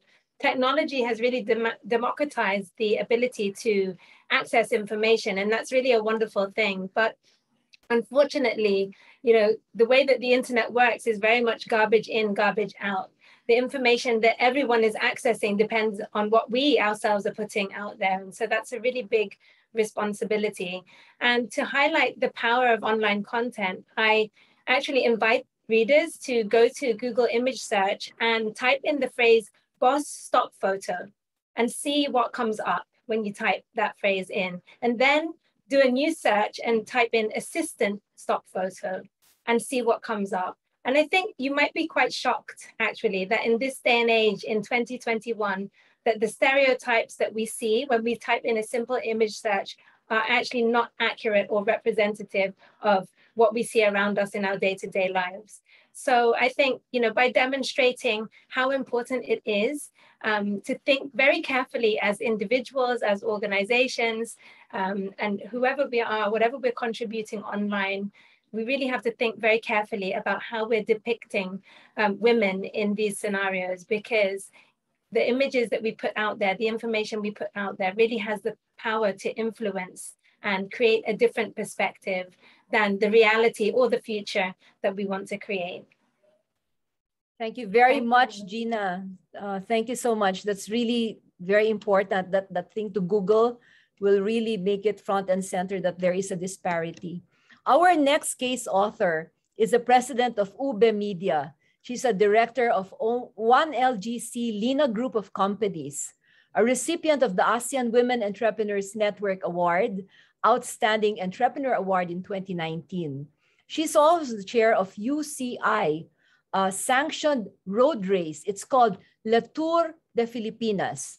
She is a member of the Management Association of the Philippines, the National Communications Committee of the Girl Scout of the Philippines, and the Probe Media Foundation. She has initiated and continues the Plant and Nurture Program of 1LGC in cooperation with the Makiling Center for Mountain Ecosystems in UP Los Baños. Please welcome our dear Donna Lina. Donna? Thank you, Monette, and good afternoon or good morning to everybody. Let me take this time to recognize my role model here present, Mrs. Sylvia P. Lina, who is the co-founder of One LGC and of Air 21, our flagship project. And I want to do a shout out. Somewhere in the panel is Miss Myrna Yao. We're talking about images and branding. And I'm so starstruck right now because I grew up playing with Barbie dolls. And I made my Barbie do all of these things, ride horses, be a doctor, be a rock star, and all of that. So thank you, ma'am, Miss Myrna Yao. I won in a Richwell Barbie collection contest when I was young, and the Barbie has been one of my role models. So that's not in the book, but yes, thank you, ma'am. And hi, mom. So the next 30 seconds is part of the book. With more participation by women, I quote from my case study, businesses can have a wider and deeper pool of talent that can strengthen solving the world's problems. At Panahon TV, there is a balance of on-camera reporters with female and male reporters, which my Barbie dolls used to do as well, alternating reports. One LGC has been an equal opportunity organization assigning roles through capabilities and merit. So thank you very much, and I'm so proud to be part of this book. So more women in the corporation, more voices. Magandang hapon po. Thank you very much, Donna. You know, I can relate with that Barbie story, huh? Okay. Yes. Our third case author unfortunately could not make it because she is stacked with client calls today. It's renewal season. And however, I still would like to just tell you her background. No, our third co-author manages her own multi-awarded PR agencies, Green Bulb Communications and Red Torch Communications. She develops strategic PR and communication campaigns, corporate positioning, CSR and ESG programs, product and campaign launches, issues management, and media relations for government, for public as well as private institutions. Our case author serves on the board of Entrepreneurs Organization. She is also part of the Creator and Influencer Council of the Philippines and the International Association of Business Communicators, as well as a member of Women in Business Philippines. Her name, the lovely Leia Caringal. Okay, so unfortunately, Leia could not join us, but I'd like to call on my co-authors. Let's have a group picture, please. Okay, I will just take your photo. Okay, give us a huge smile. 1, 2, 3, smile. Okay, got it. Thank you so much, ladies. And now I would like to call on the next chapter. The next chapter is really a very interesting chapter. This is another field that I'm in, which is actually I am woman, I am marketer, a gender responsive marketplace and supply chain. I already introduced earlier the chapter lead for this particular chapter. However, I would like to mention something. She is someone that I totally admire. She has been heading this project called Great Women Products Philippines, no? And what we've been wearing, we are wearing this are all from Great Women. So I just want to tell you that she's going to give you an offer you cannot refuse at the end of this program. So you have to stay until the end. Please welcome also the designer of our front cover, Miss Jeannie Havelosa. Over to you, Jeannie. Thank you, Monette. So I lead the chapter, I am a marketer, and this is focused on the gender responsive marketplace and the supply chain. This is very close to my heart because the two enterprises of Echo Store and Great Women is all about integrating this supply chain. So right now, one thing that we found out with our three case authors, and in summary, is really just one thing, that it must begin with this, that of purposeful leadership. The approach of integrating a gender lens throughout and mapping out each part with due diligence, each part of your supply chain is going to be so important, but it must begin with leadership that is purposeful. This includes equal hiring opportunities, to sourcing practices of purchasing from women-owned companies, and creating gender-friendlier supply codes of conduct. The internal practices will encourage also our other business partners, our customers, and other stakeholders to adopt the advocacy of supporting a gender-sensitive marketplace. So the whole supply chain is integrating towards this direction. While some companies have achieved building such a gender-sensitive environment, trickling it down into the marketplace and the supply chain, the reality is that most are still in the midst of building towards this. There are certain industries as well as departments like logistics, transportation, technology, and construction, which are often considered male-driven sectors. While there is a need to allow women to be seen and rise in these industries, they must be taken on towards more than just detailed-oriented positions. It is also the need for parallel professional skills training for them to get to these places to be seen. This inclusion principle must be the foundational mindset in building this leadership perspective.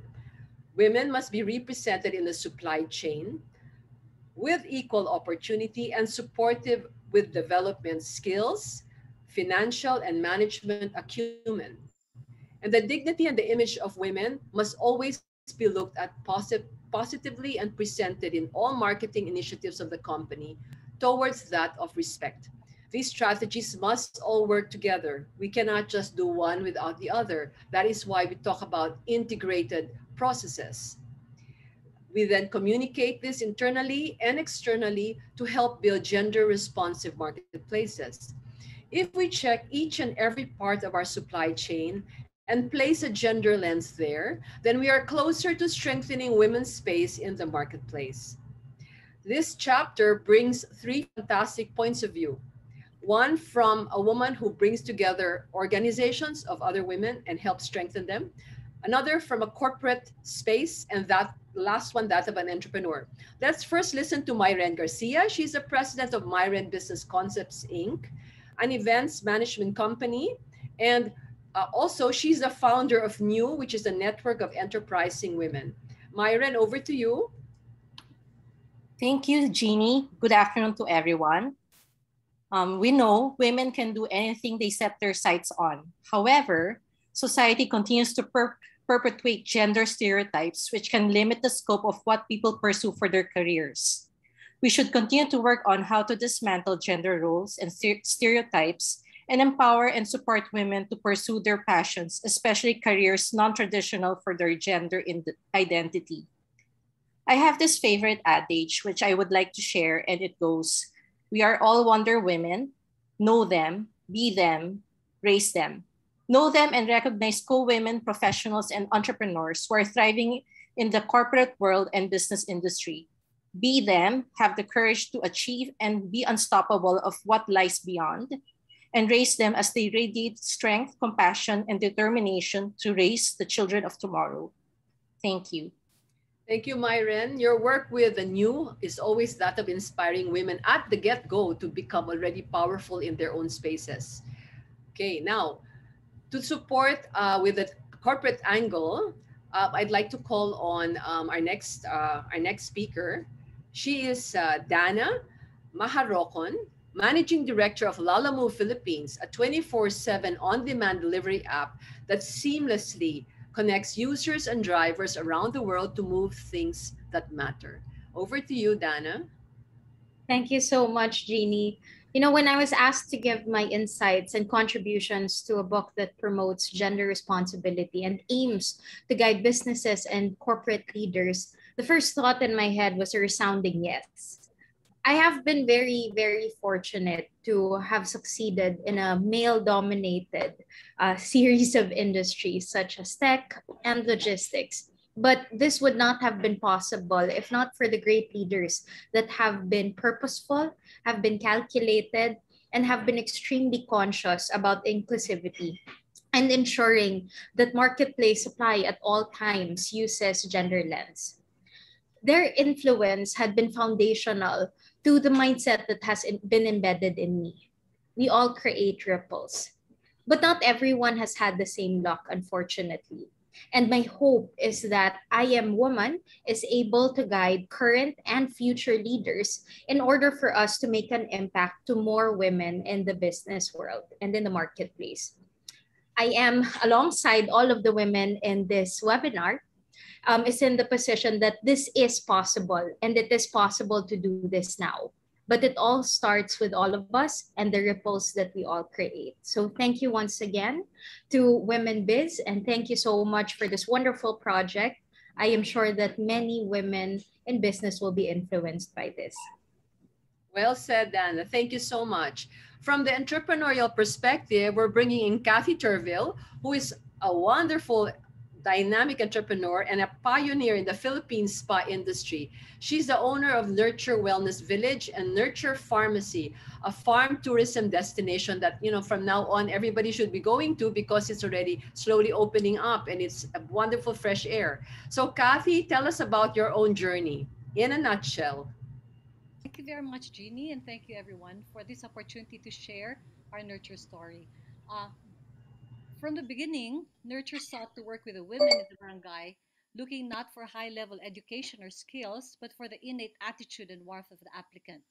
We prioritize hiring women, knowing that caring for others is inborn, that hospitality is a skill that does not need to be learned. We support and enhance their innate care in nature with world-class spa and wellness training.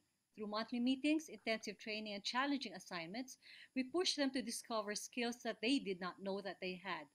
We introduce a concept of the nurture woman who is financially independent, hardworking, self-confident, professional, smart, and self-reliant. More importantly, we let them know that we believe in them, maybe even more than they believed in themselves. We also actively encourage them to practice a healthy lifestyle in their homes, knowing that the high cost of sickness can be catastrophic to their families. Meetings become learning and experiential sessions with breathing exercises, Tai Chi, chair yoga, among others. These initiatives, we hope, will continue to support women because really women is form the backbone of society. Thank you very much for this opportunity to share our story. Thank you very much, Kathy. So just to sum up our chapter, it is all about purposeful leadership. So all of us are that. Then let's look at integrating and looking at each part of our supply chains. And let's just put women there. Women that we can help raise up and women who we can strengthen towards one direction to bring more women into the marketplace and women who have the power to purchase. On this, I move you over to Kathy, to Monette. Sorry, to Monette. Thank you. Actually, please stay on. Please stay on. Group photo first. A group photo of your group. Yeah. Yes. So, okay, taking the photo now. Please give your biggest smiles. Smile.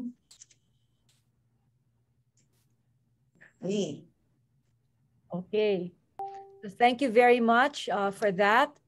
And now let me just introduce to you the next chapter. And the next chapter is I Am Woman, I Am a Strategist. And this one talks about corporate policy review and gender mainstreaming. And our chapter lead for this is very interesting. She really rocked the 5th session of Womenar. She is the vice chair and president of Dusitani Philippines, Inc. and Labelia Lifestyle Properties. She's a trustee and a treasurer of Towns Foundation, the Institute for Solidarity in Asia, the National Music Competition for Young Artists, a trustee of Sharefill and Philippine Commission on Population and Development, and vice chair of the Management Association of Philippines Green EDSA Movement and Arts and Culture Committee. Please welcome Ms. Evelyn R. Singson. Thank you, Monette. Good afternoon, everyone. Our team of strategists wanted to prove how an institution who accepts gender diversity and women empowerment as important corporate goals will achieve long-term sustainability. To be successful, an institution needs to adopt a gender mainstreaming policy and implement effective programs which must be accepted and embraced by every part of the organization. These gender mainstreaming programs should open the recruitment gates to women, must be clear, fair, official, and understood by all. They should offer opportunities to all, especially to minority groups like women, and adopt meritocracy without gender bias for promoting people to leadership positions. Our three ladies who are members of our team are examples of how they have conquered the challenges of the corporate world, and they are the epitome of success in their respective chosen careers. Let me just introduce them one by one. May I start with Miss Nora Terrado. Nora is, of course, an icon in the IT industry and the software industry in the Philippines, having been president of several of these organizations. She was also Undersecretary of Trade, Department of Trade and Industry, after which she headed one of the subsidiaries of a big American company engaged in healthcare. And here it is Legato Health Technologies Philippines. Nora had liberated women in the persons of her mom and aunt, who inspired her to do well and aim high. And I think this influence has shaped Nora to what she is today. So may I call on Nora to share her experiences with us?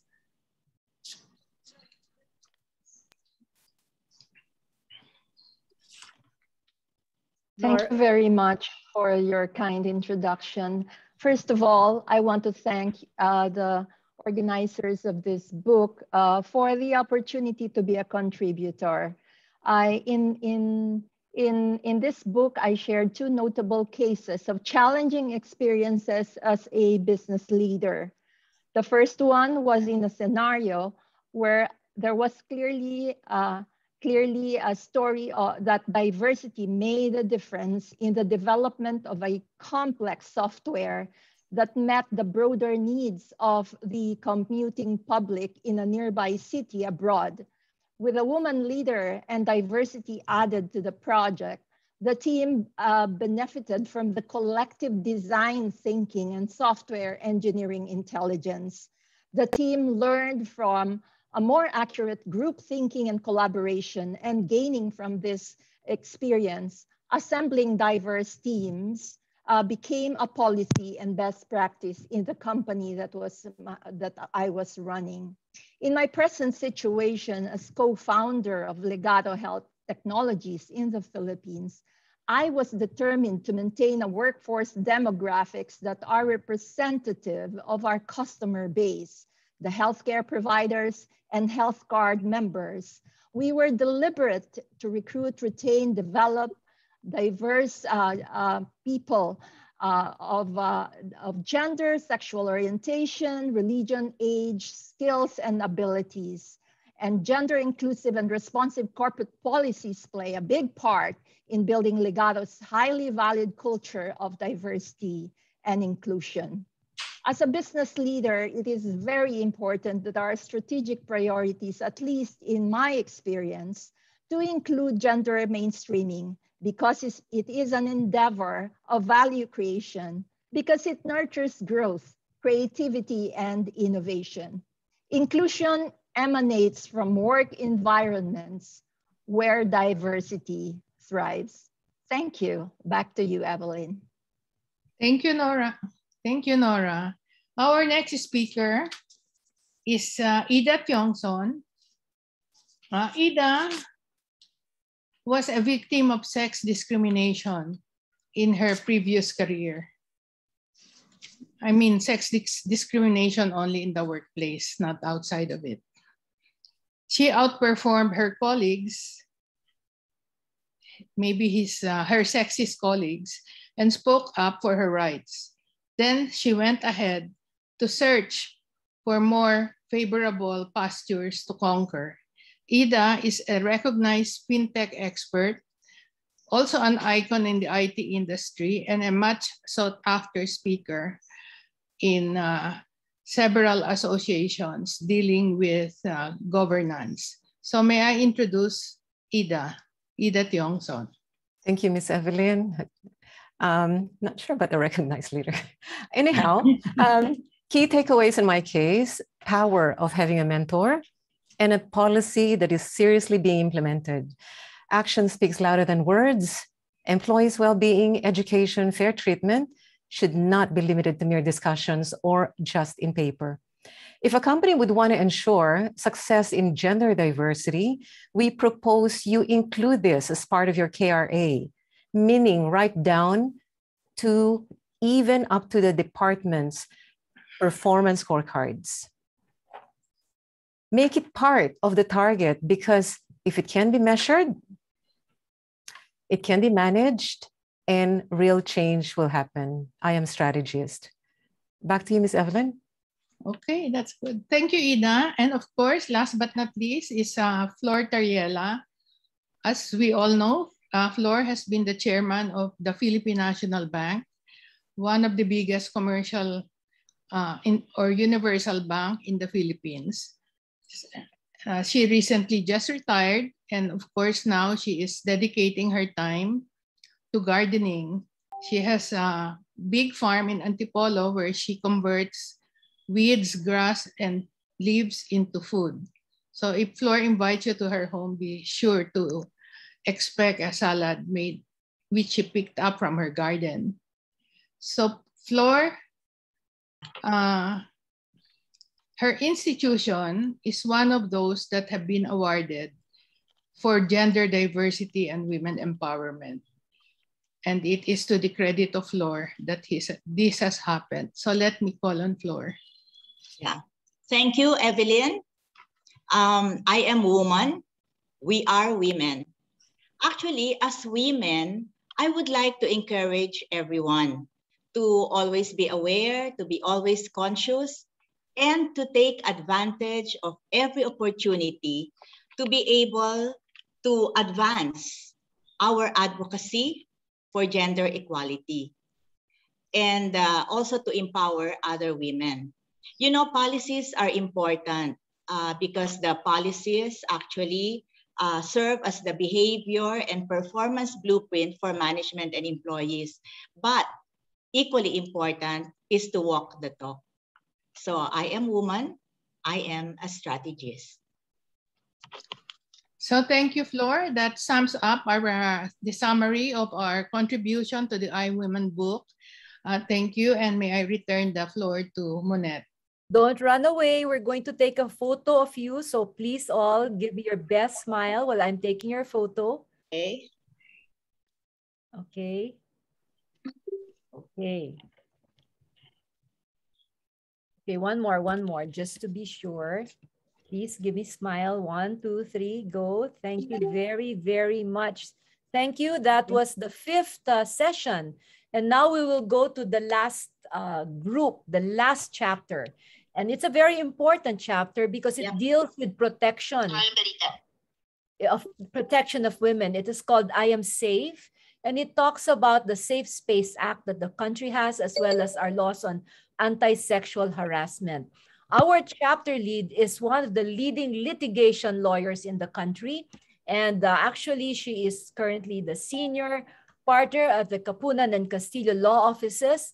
She is an awardee of the Outstanding Women in the Nation Service or TOWNS, the Filipino Women's Network, the 100 most influential Filipino women leaders in the world, and the top Philippine lawyers A1 list, which is like hot off the press last night. Congratulations to our chapter lead. She's also a weekly columnist of Business Mirror and has a weekly program at DWIZ. Please welcome Attorney Lorna Pataho Capunan. Thank you. Thank you very much, Monette. I'm really happy to be here, and I know that this is a safe place. And I'm going to talk to you about my chapter and, of course, contributors to this chapter. We talked about safe space, and safe spaces used to mean only private property. With the Anti-Sexual Harassment Act, which was the old law passed in 1955, safe spaces were expanded to include the public domain. What does that mean? It included work, educational, and training facilities.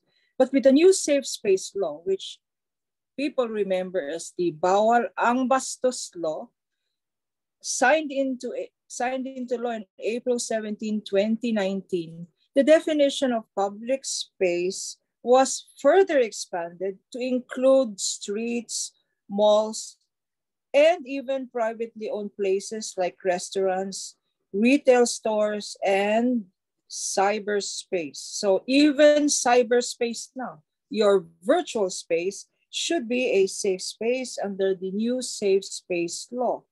So who are included in the new Safe Spaces Act?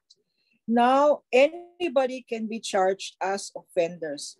Whereas in the old law, you had to be in a position of authority, meaning the old Safe Space law, the Sexual Harassment Act, was an issue of power. But under the new Space Act, anybody can be an offender. You could be male, you could be female. You could be a boss, you could be a subordinate, or you can be an equal. You can be a peer. So this new safe space law has expanded the coverage of who can be considered as offenders. Who can file a complaint under the new Safe Space Act or the Bawal Bastos Act? Under this new Safe Space Act, it is not only the victim. Sometimes the victims don't want to be further victimized and to undergo again that trauma of that experience. So now this new law says anybody, and not only the victim, anybody who has personal knowledge or has experienced seeing the pagbabastos can file on behalf of the victim, provided of course that the victim consents. Now, the beauty about this new safe space law is that now it also provides for special protection for our brothers and sisters in the LGBT community because misogynistic remarks, homophobic remarks are also now prohibited under the law. Don't take this law lightly because you can be sent to jail. And that jail sentence can extend from 1 month up to 6 months. And of course, if you are a light offender, you need to undergo a seminar para mawala yung pagbabastos ninyo. Okay, so the question is, if I file under the new safe space law, can I still file for domestic violence if the violence happens at home? Yes. This does not preclude you from filing a case of domestic violence against your husband or your partner, or it could even happen in a dating relationship. What about the Anti-Sexual Harassment Act? Can I also file a case? Yes, you can also file a case. So please, sex offenders and those who violate the Safe Space Act know that we can catch you either the domestic violence law, if it happens in a domestic situation, under the public spaces law, in the new Safe Space Act, whether you are in a workplace, in a public institution, or in a restaurant mall, provided that the violation really offends the dignity of every person. And that is why this law is very important. Now, know that it can happen anywhere, and that is why I would like to share with you the stories of our chapter contributors. 3 of them have shared valuable insights into what is happening in their workplace. And I would like to start with a magical experience with Cynthia Mammon. Cynthia is here? Yes, good afternoon. Cynthia, Cynthia is the Chief Operating Officer of Enchanted Kingdom, which she manages, co-manages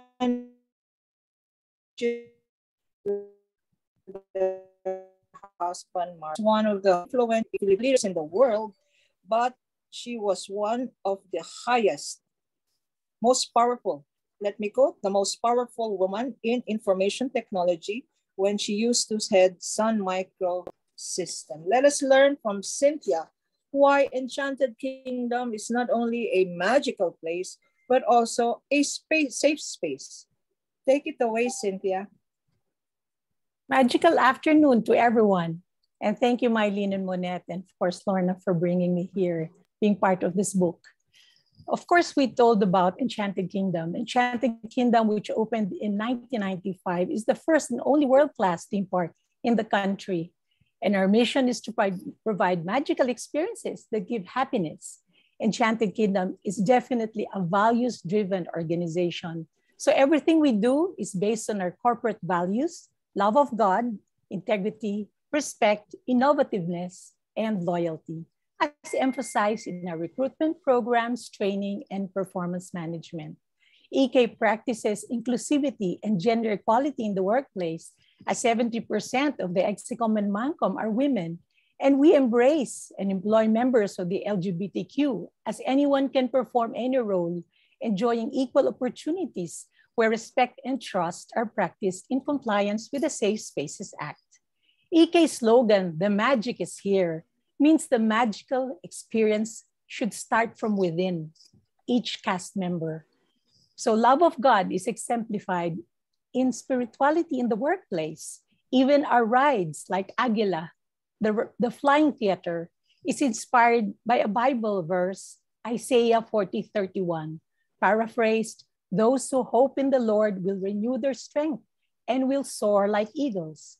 All cast members, that's how we call our employees, believe in EK's higher purpose, to be an extension of God's EK, eternal kingdom, to bring happiness on earth.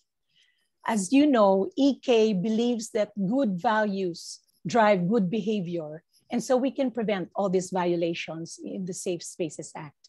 EK's values inspire all our cast members to be the best of what they can be or what God wants us to be, as we give our guests safe, magical, memorable experiences, especially the families, so that these memorable experiences will last a lifetime. And so we say, may Enchanted Kingdom's magic stay with all of us forever. Stay safe and magical. Thank you so much. Thank you so much, Cynthia. We really miss the days when we can go there and ride the breeze in your Aguila and all of those rides. But that day will come. As you said, Enchanted Kingdom is not only a magical place, it is now a safe space. And we noted that most if not your ExCom, even your security guards, are women and part of the LGBT community. So thank you very much, Cynthia. Thank you. Cynthia also says everybody that that her CEO in the magical kingdom, Enchanted Kingdom, is Jesus Christ, and that's where all the values she imparts come from: a sense of love and a sense of compassion for everybody. Our next speaker is Genevieve Ledesma-Tan, the founder and chief education officer of a group of schools, the Southville Group of Companies. She's vice chairperson of Southville International School and Colleges, and in her establishments, Genevieve ensures that employees who are aggrieved victims of sexual harassment at the workplace can avail of a grievance procedure which she has installed to share with us best practices in her group of educational institutions, making it a safe space. Please welcome Dr. Genevieve.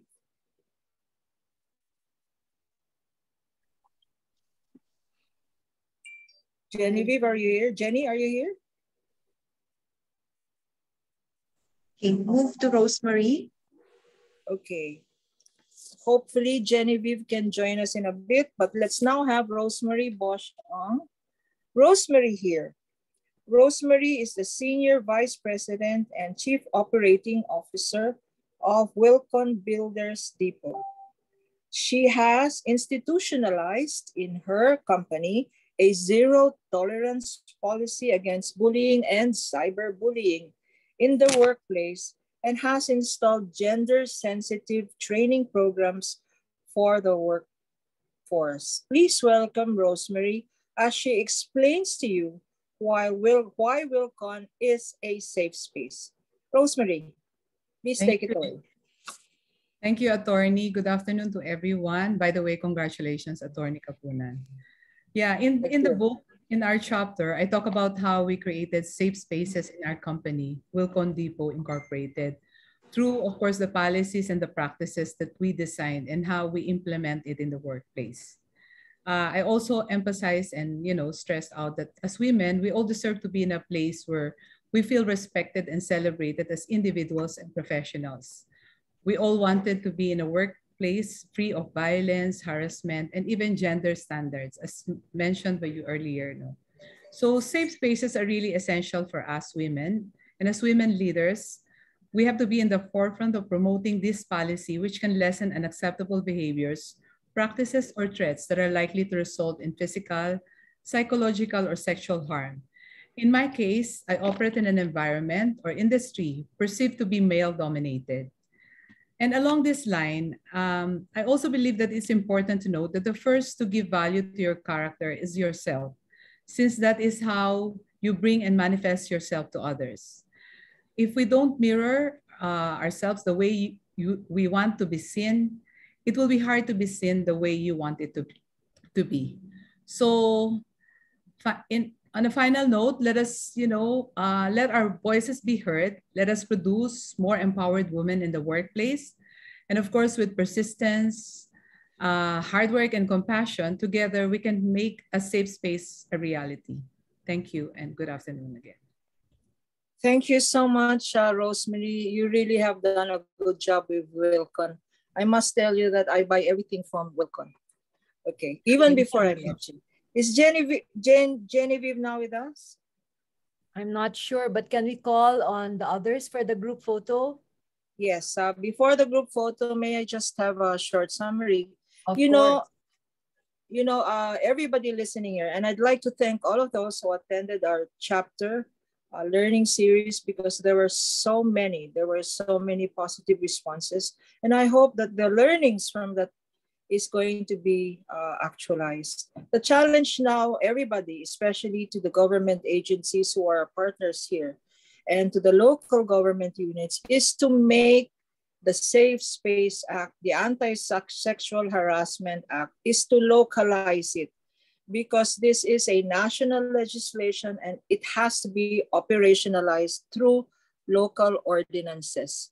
We also challenge our Philippine National Police to set up gender desks, women's desk in all of the police precincts. Otherwise, may batas nga tayo, wala naman nung huhuli ng mga nang babastos or nag-offend. For as long as these gaps in the law, have been addressed, but we need a change in mindset. We need a cultural change in mindset where everybody, male, female, LGBT, are all treated equal. Because that is what the Safe Space Law is about. It is ensuring that dignity, human dignity, is respected. Thank you so much to Women's Business Council, to Rosemary, Cynthia, and Jenny for being part of our journey towards safe and safer spaces for everybody. Maraming salamat po. Okay, just a quick photo of your group. Okay, please take a look at the camera and smile. Okay. Thank you very much to I Am Safe group. And there you have it, ladies and gentlemen, the 6 chapters that we've tackled in I Am Woman, a gender-responsive guide for business and corporate leaders.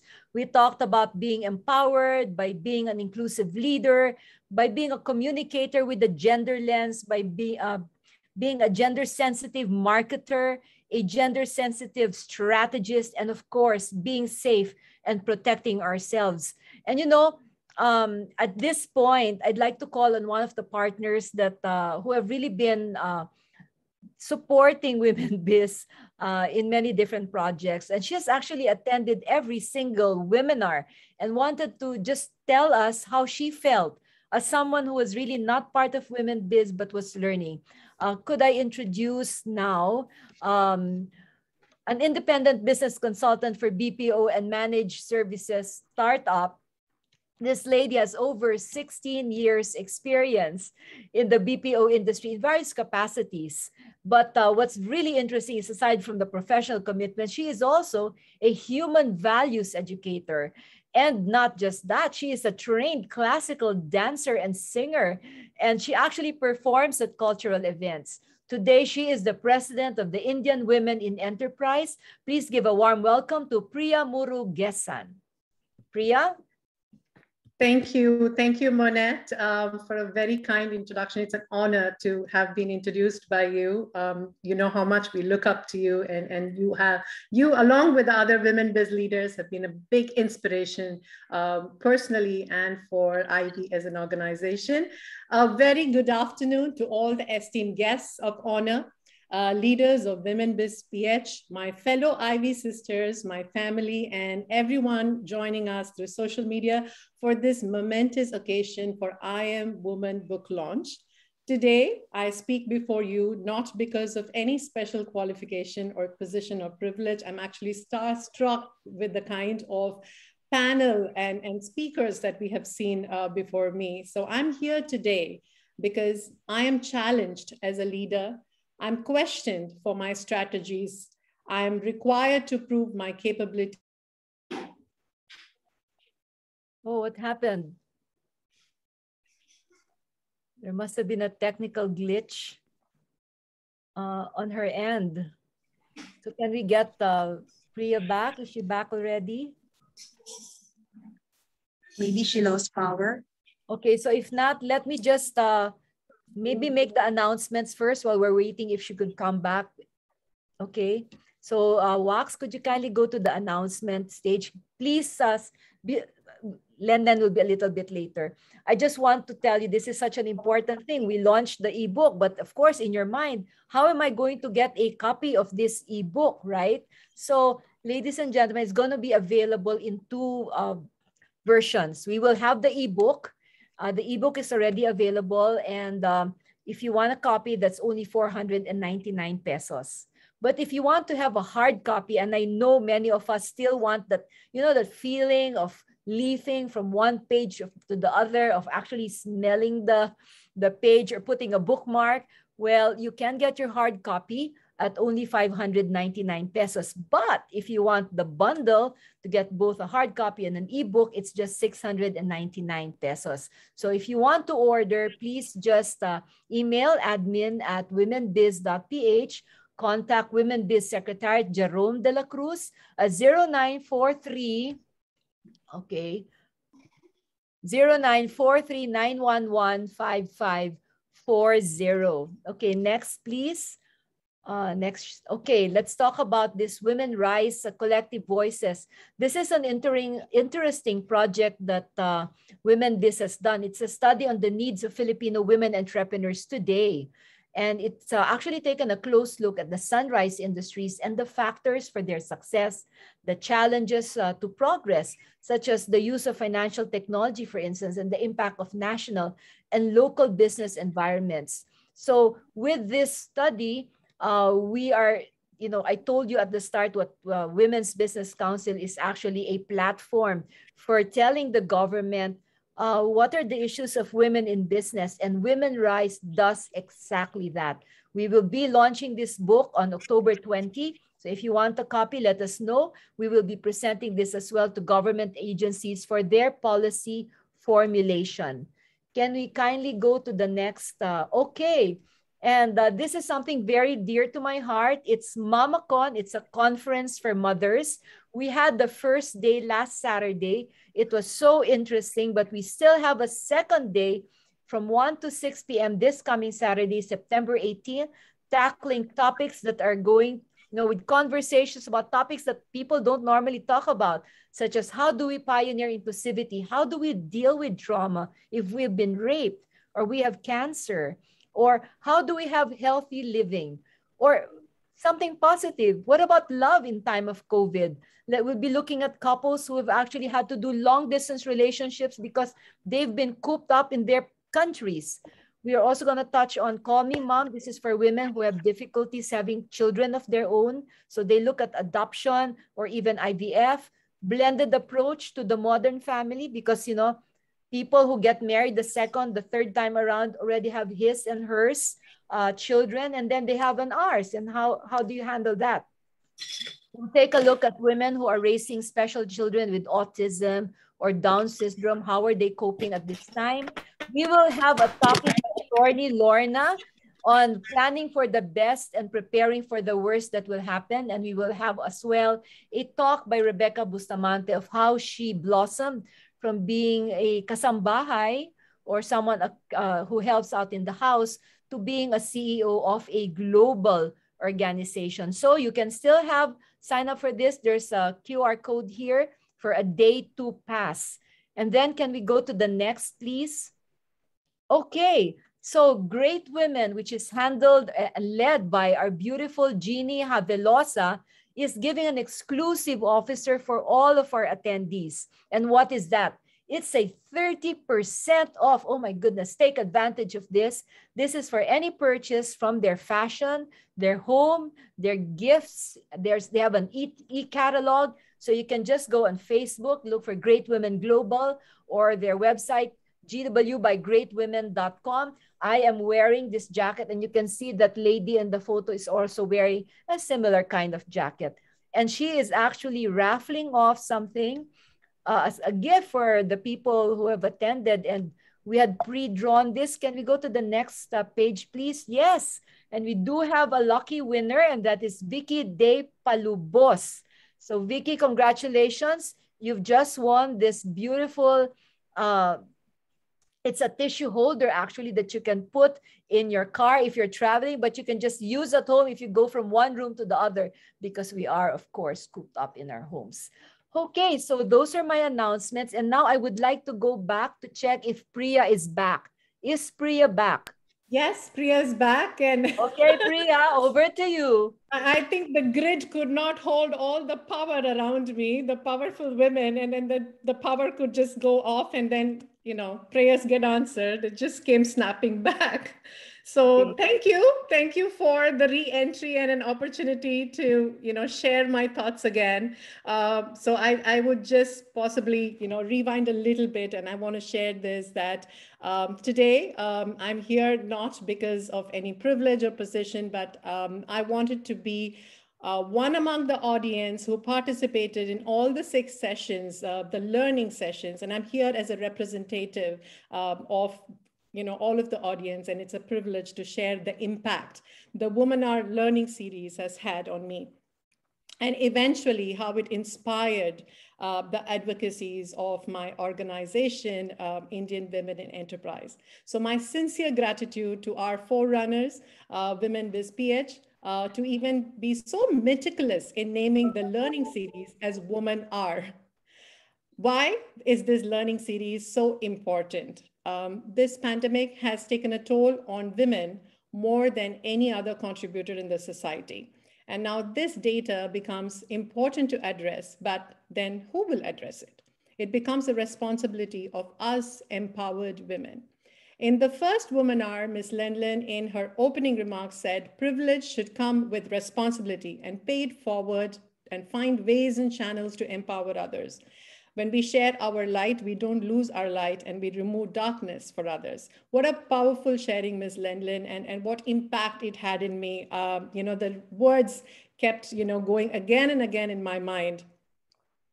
And each of you, chapter leaders and contributors, case study contributors, I must say, the amount of work that has gone into creating this material and, even the work that's gone beyond that in actually walking the path of whatever you presented was a huge impact, not just for me, I'm sure for every listener of this learning series.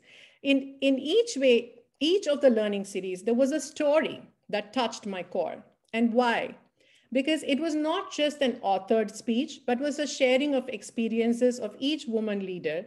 In every case study was tried and tested method of execution, of inclusivity, and their sharing was relatable and practical. So thank you again to all of you who presented your case studies with conviction.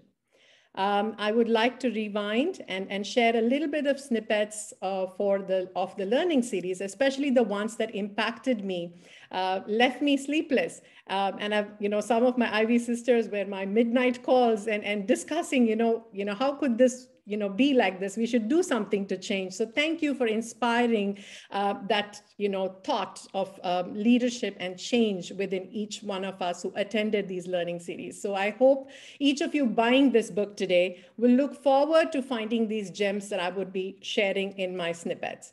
So a big thank you to Dr. Natsi for sharing in the first I Am Empowered session the concept of intersectionality.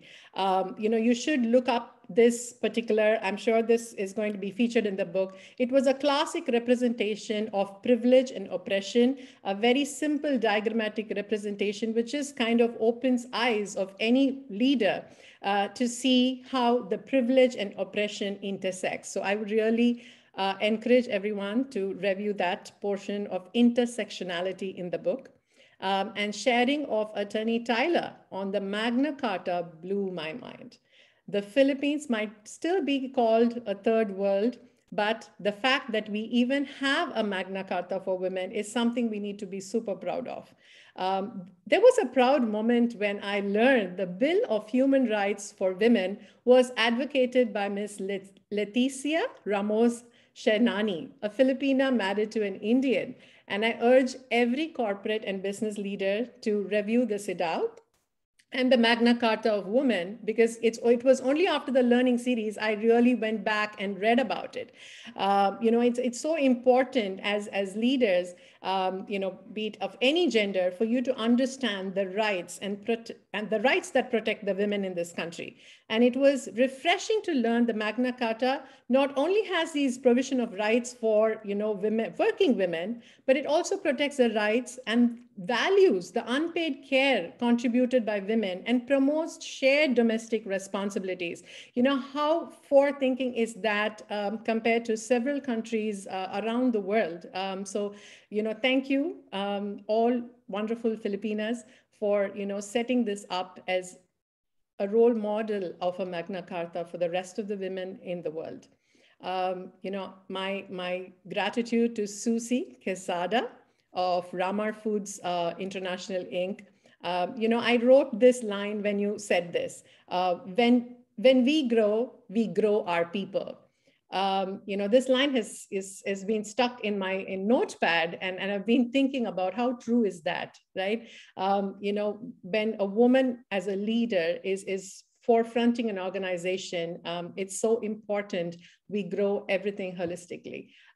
Ms. Penny Bongato, what a powerful, impactful speech that you made on corporate policy review and gender mainstreaming.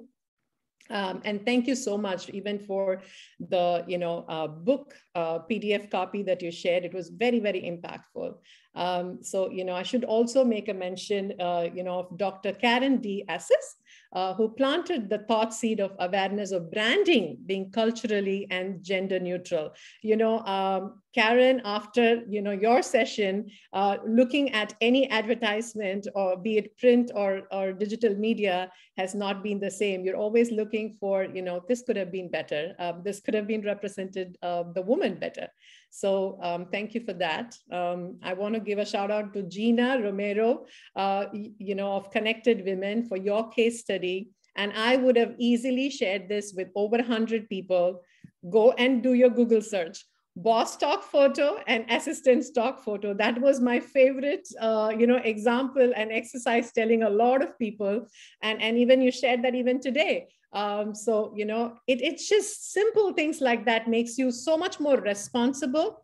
And as a parent, it's so much more responsible for me to add the right thing into the cyber world. So, and I think that was a huge takeaway for me to become, a cyber responsible citizen as well.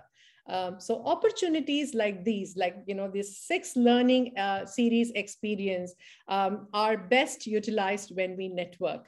And I made the best use of these sessions by connecting with the speakers on social media and following them only to be inspired by the advocacy. So thank you to all of these, wonderful speakers who, connected with me on LinkedIn or on Facebook, and thank you so much for being so supportive and inspiring and very accepting, approachable women. And that's something that I was very humbled.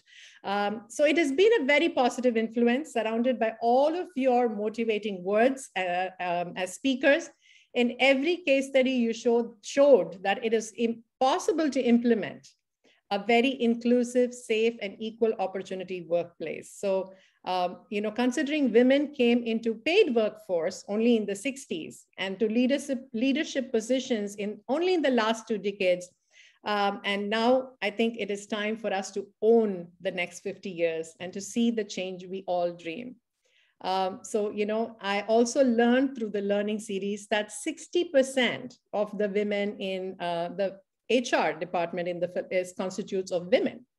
So, we already have a clear majority there. So I think, we should claim our position, which is very rightful. And, getting Philippines to be the #1 gender equality country in the world is definitely a possibility if we work united and focused. So, speaking about all the impactful lessons taken from the 6 learning series, I would like to take this opportunity to share a very small story of my own. And I'm very humbled to share this journey of the organization that I co-founded with 10 dynamic women from the Indian community in the Philippines. And when the pandemic struck us and jumbled all the priorities in life, it left a very important question in our minds. Life is too short.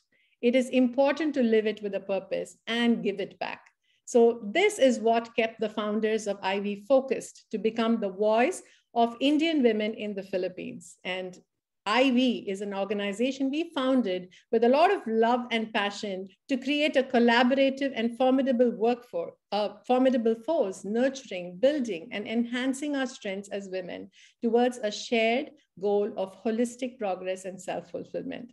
Since our launch, we have grown in strength through our collaboration with Women Biz and PH, a staunch supporter with the Indian Embassy, and the support of all our affiliate partners. And I think it is the inspiration and the collaboration we receive from all our Filipino counterparts, Dr. Jenny, or Ms. Havalosa, who here, who's collaborating with us on our next project, Dana from Lala Move, who was a logistic partner for Sarap India. I think the kind of collaboration that we could do regardless of where we're from. And I think just the similarity that we are women is enough to unite and make things happen and make our dreams come true. So thank you again to all of you wonderful leaders who've gone far in the road of empowerment.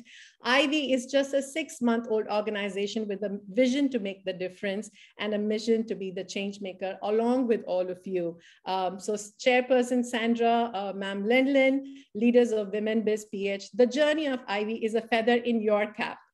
For all the great work you have done for all of us to walk the road with ease. So thank you so much for being the flag bearers of women empowerment, not just in the Philippines, but in the APAC region. So with this book launch of I Am Women, more leaders will be inspired to be guided to do what is right for the gender equality and inclusivity. So as I conclude, I would like to acknowledge the spirit of all people who consider themselves as women and are fighting to be accepted as women. Sisters, I think we should all come together to make things happen. And, I would like to make a quote here from a very, very special person who's impacted me so much through the journey of Ivy, Miss Monette Hamlin. When women help women, great things happen. So let's support this book of women, for women and by women. And thank you so much for the opportunity and bearing with me for my re-entry and all the power cuts. So thank you again, ladies.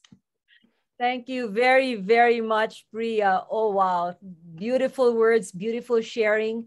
You know, when you write a book or you have a webinar, a webinar as we called it, it's really, we only see it from our point of view.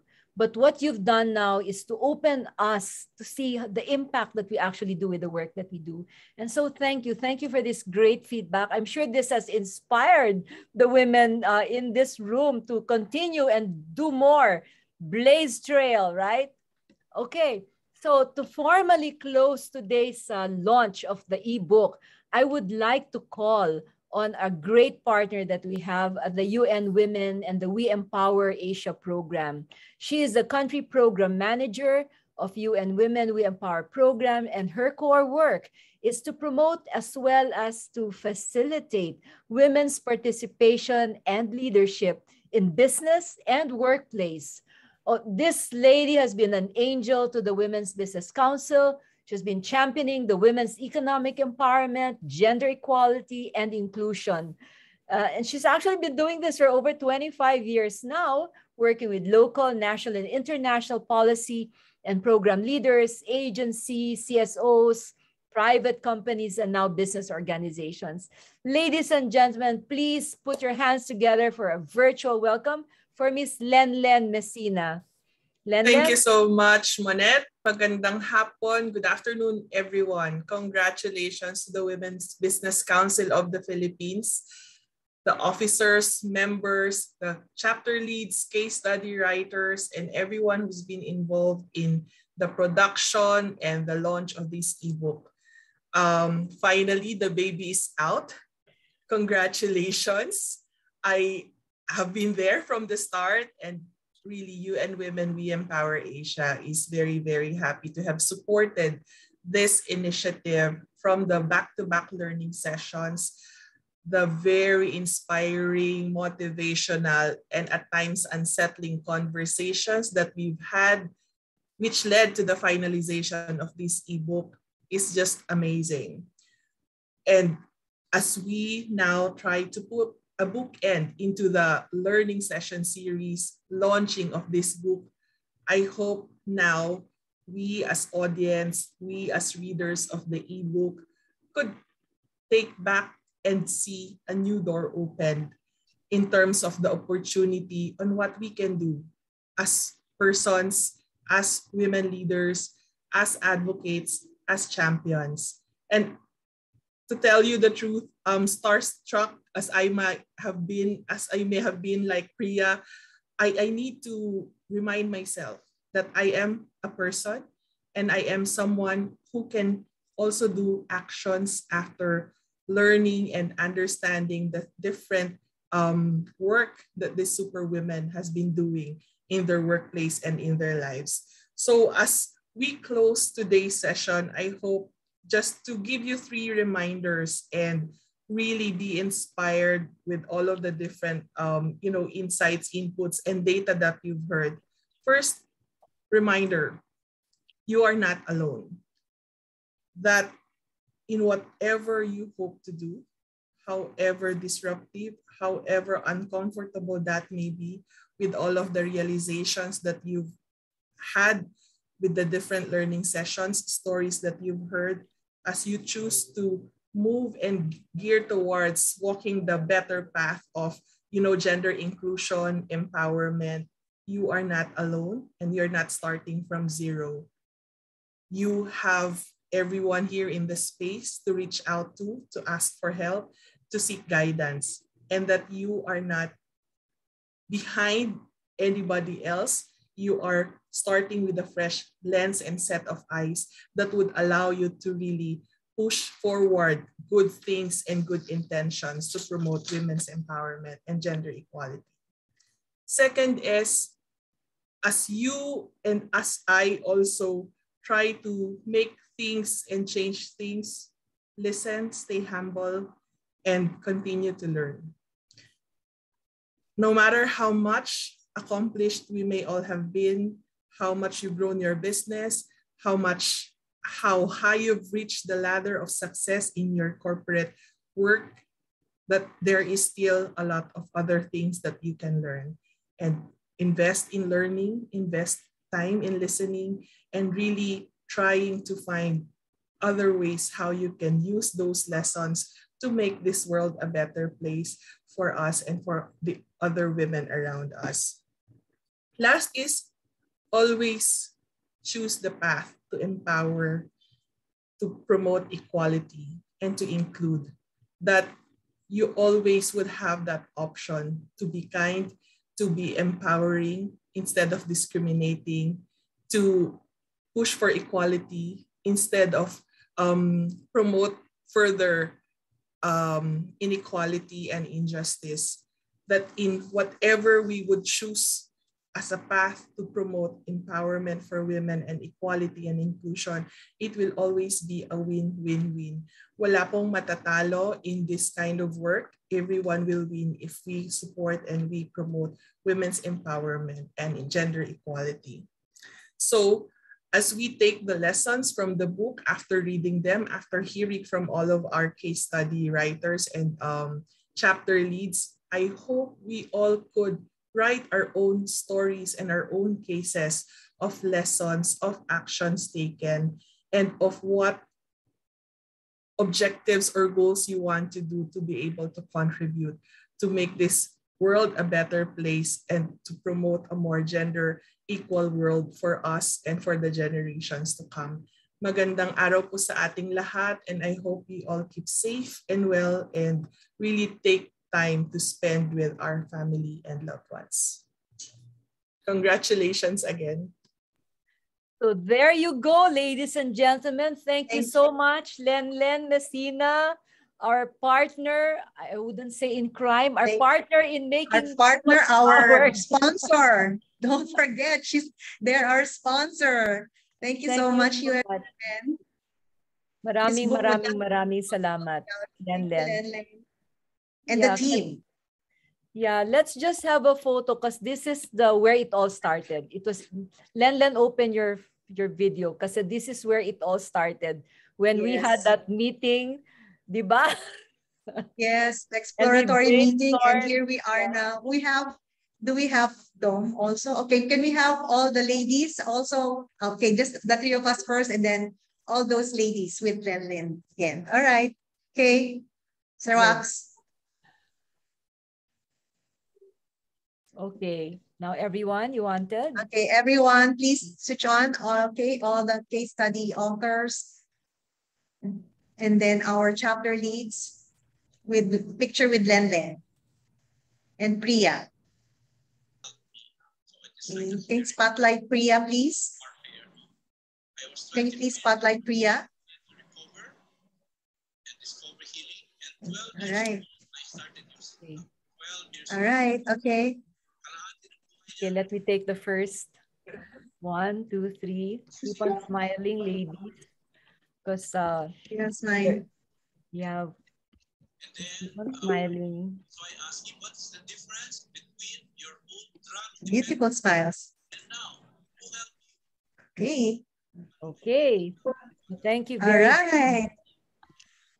As an announcement, case study authors and chapter leads, you will be receiving your certificates by email. But we do have a surprise for you.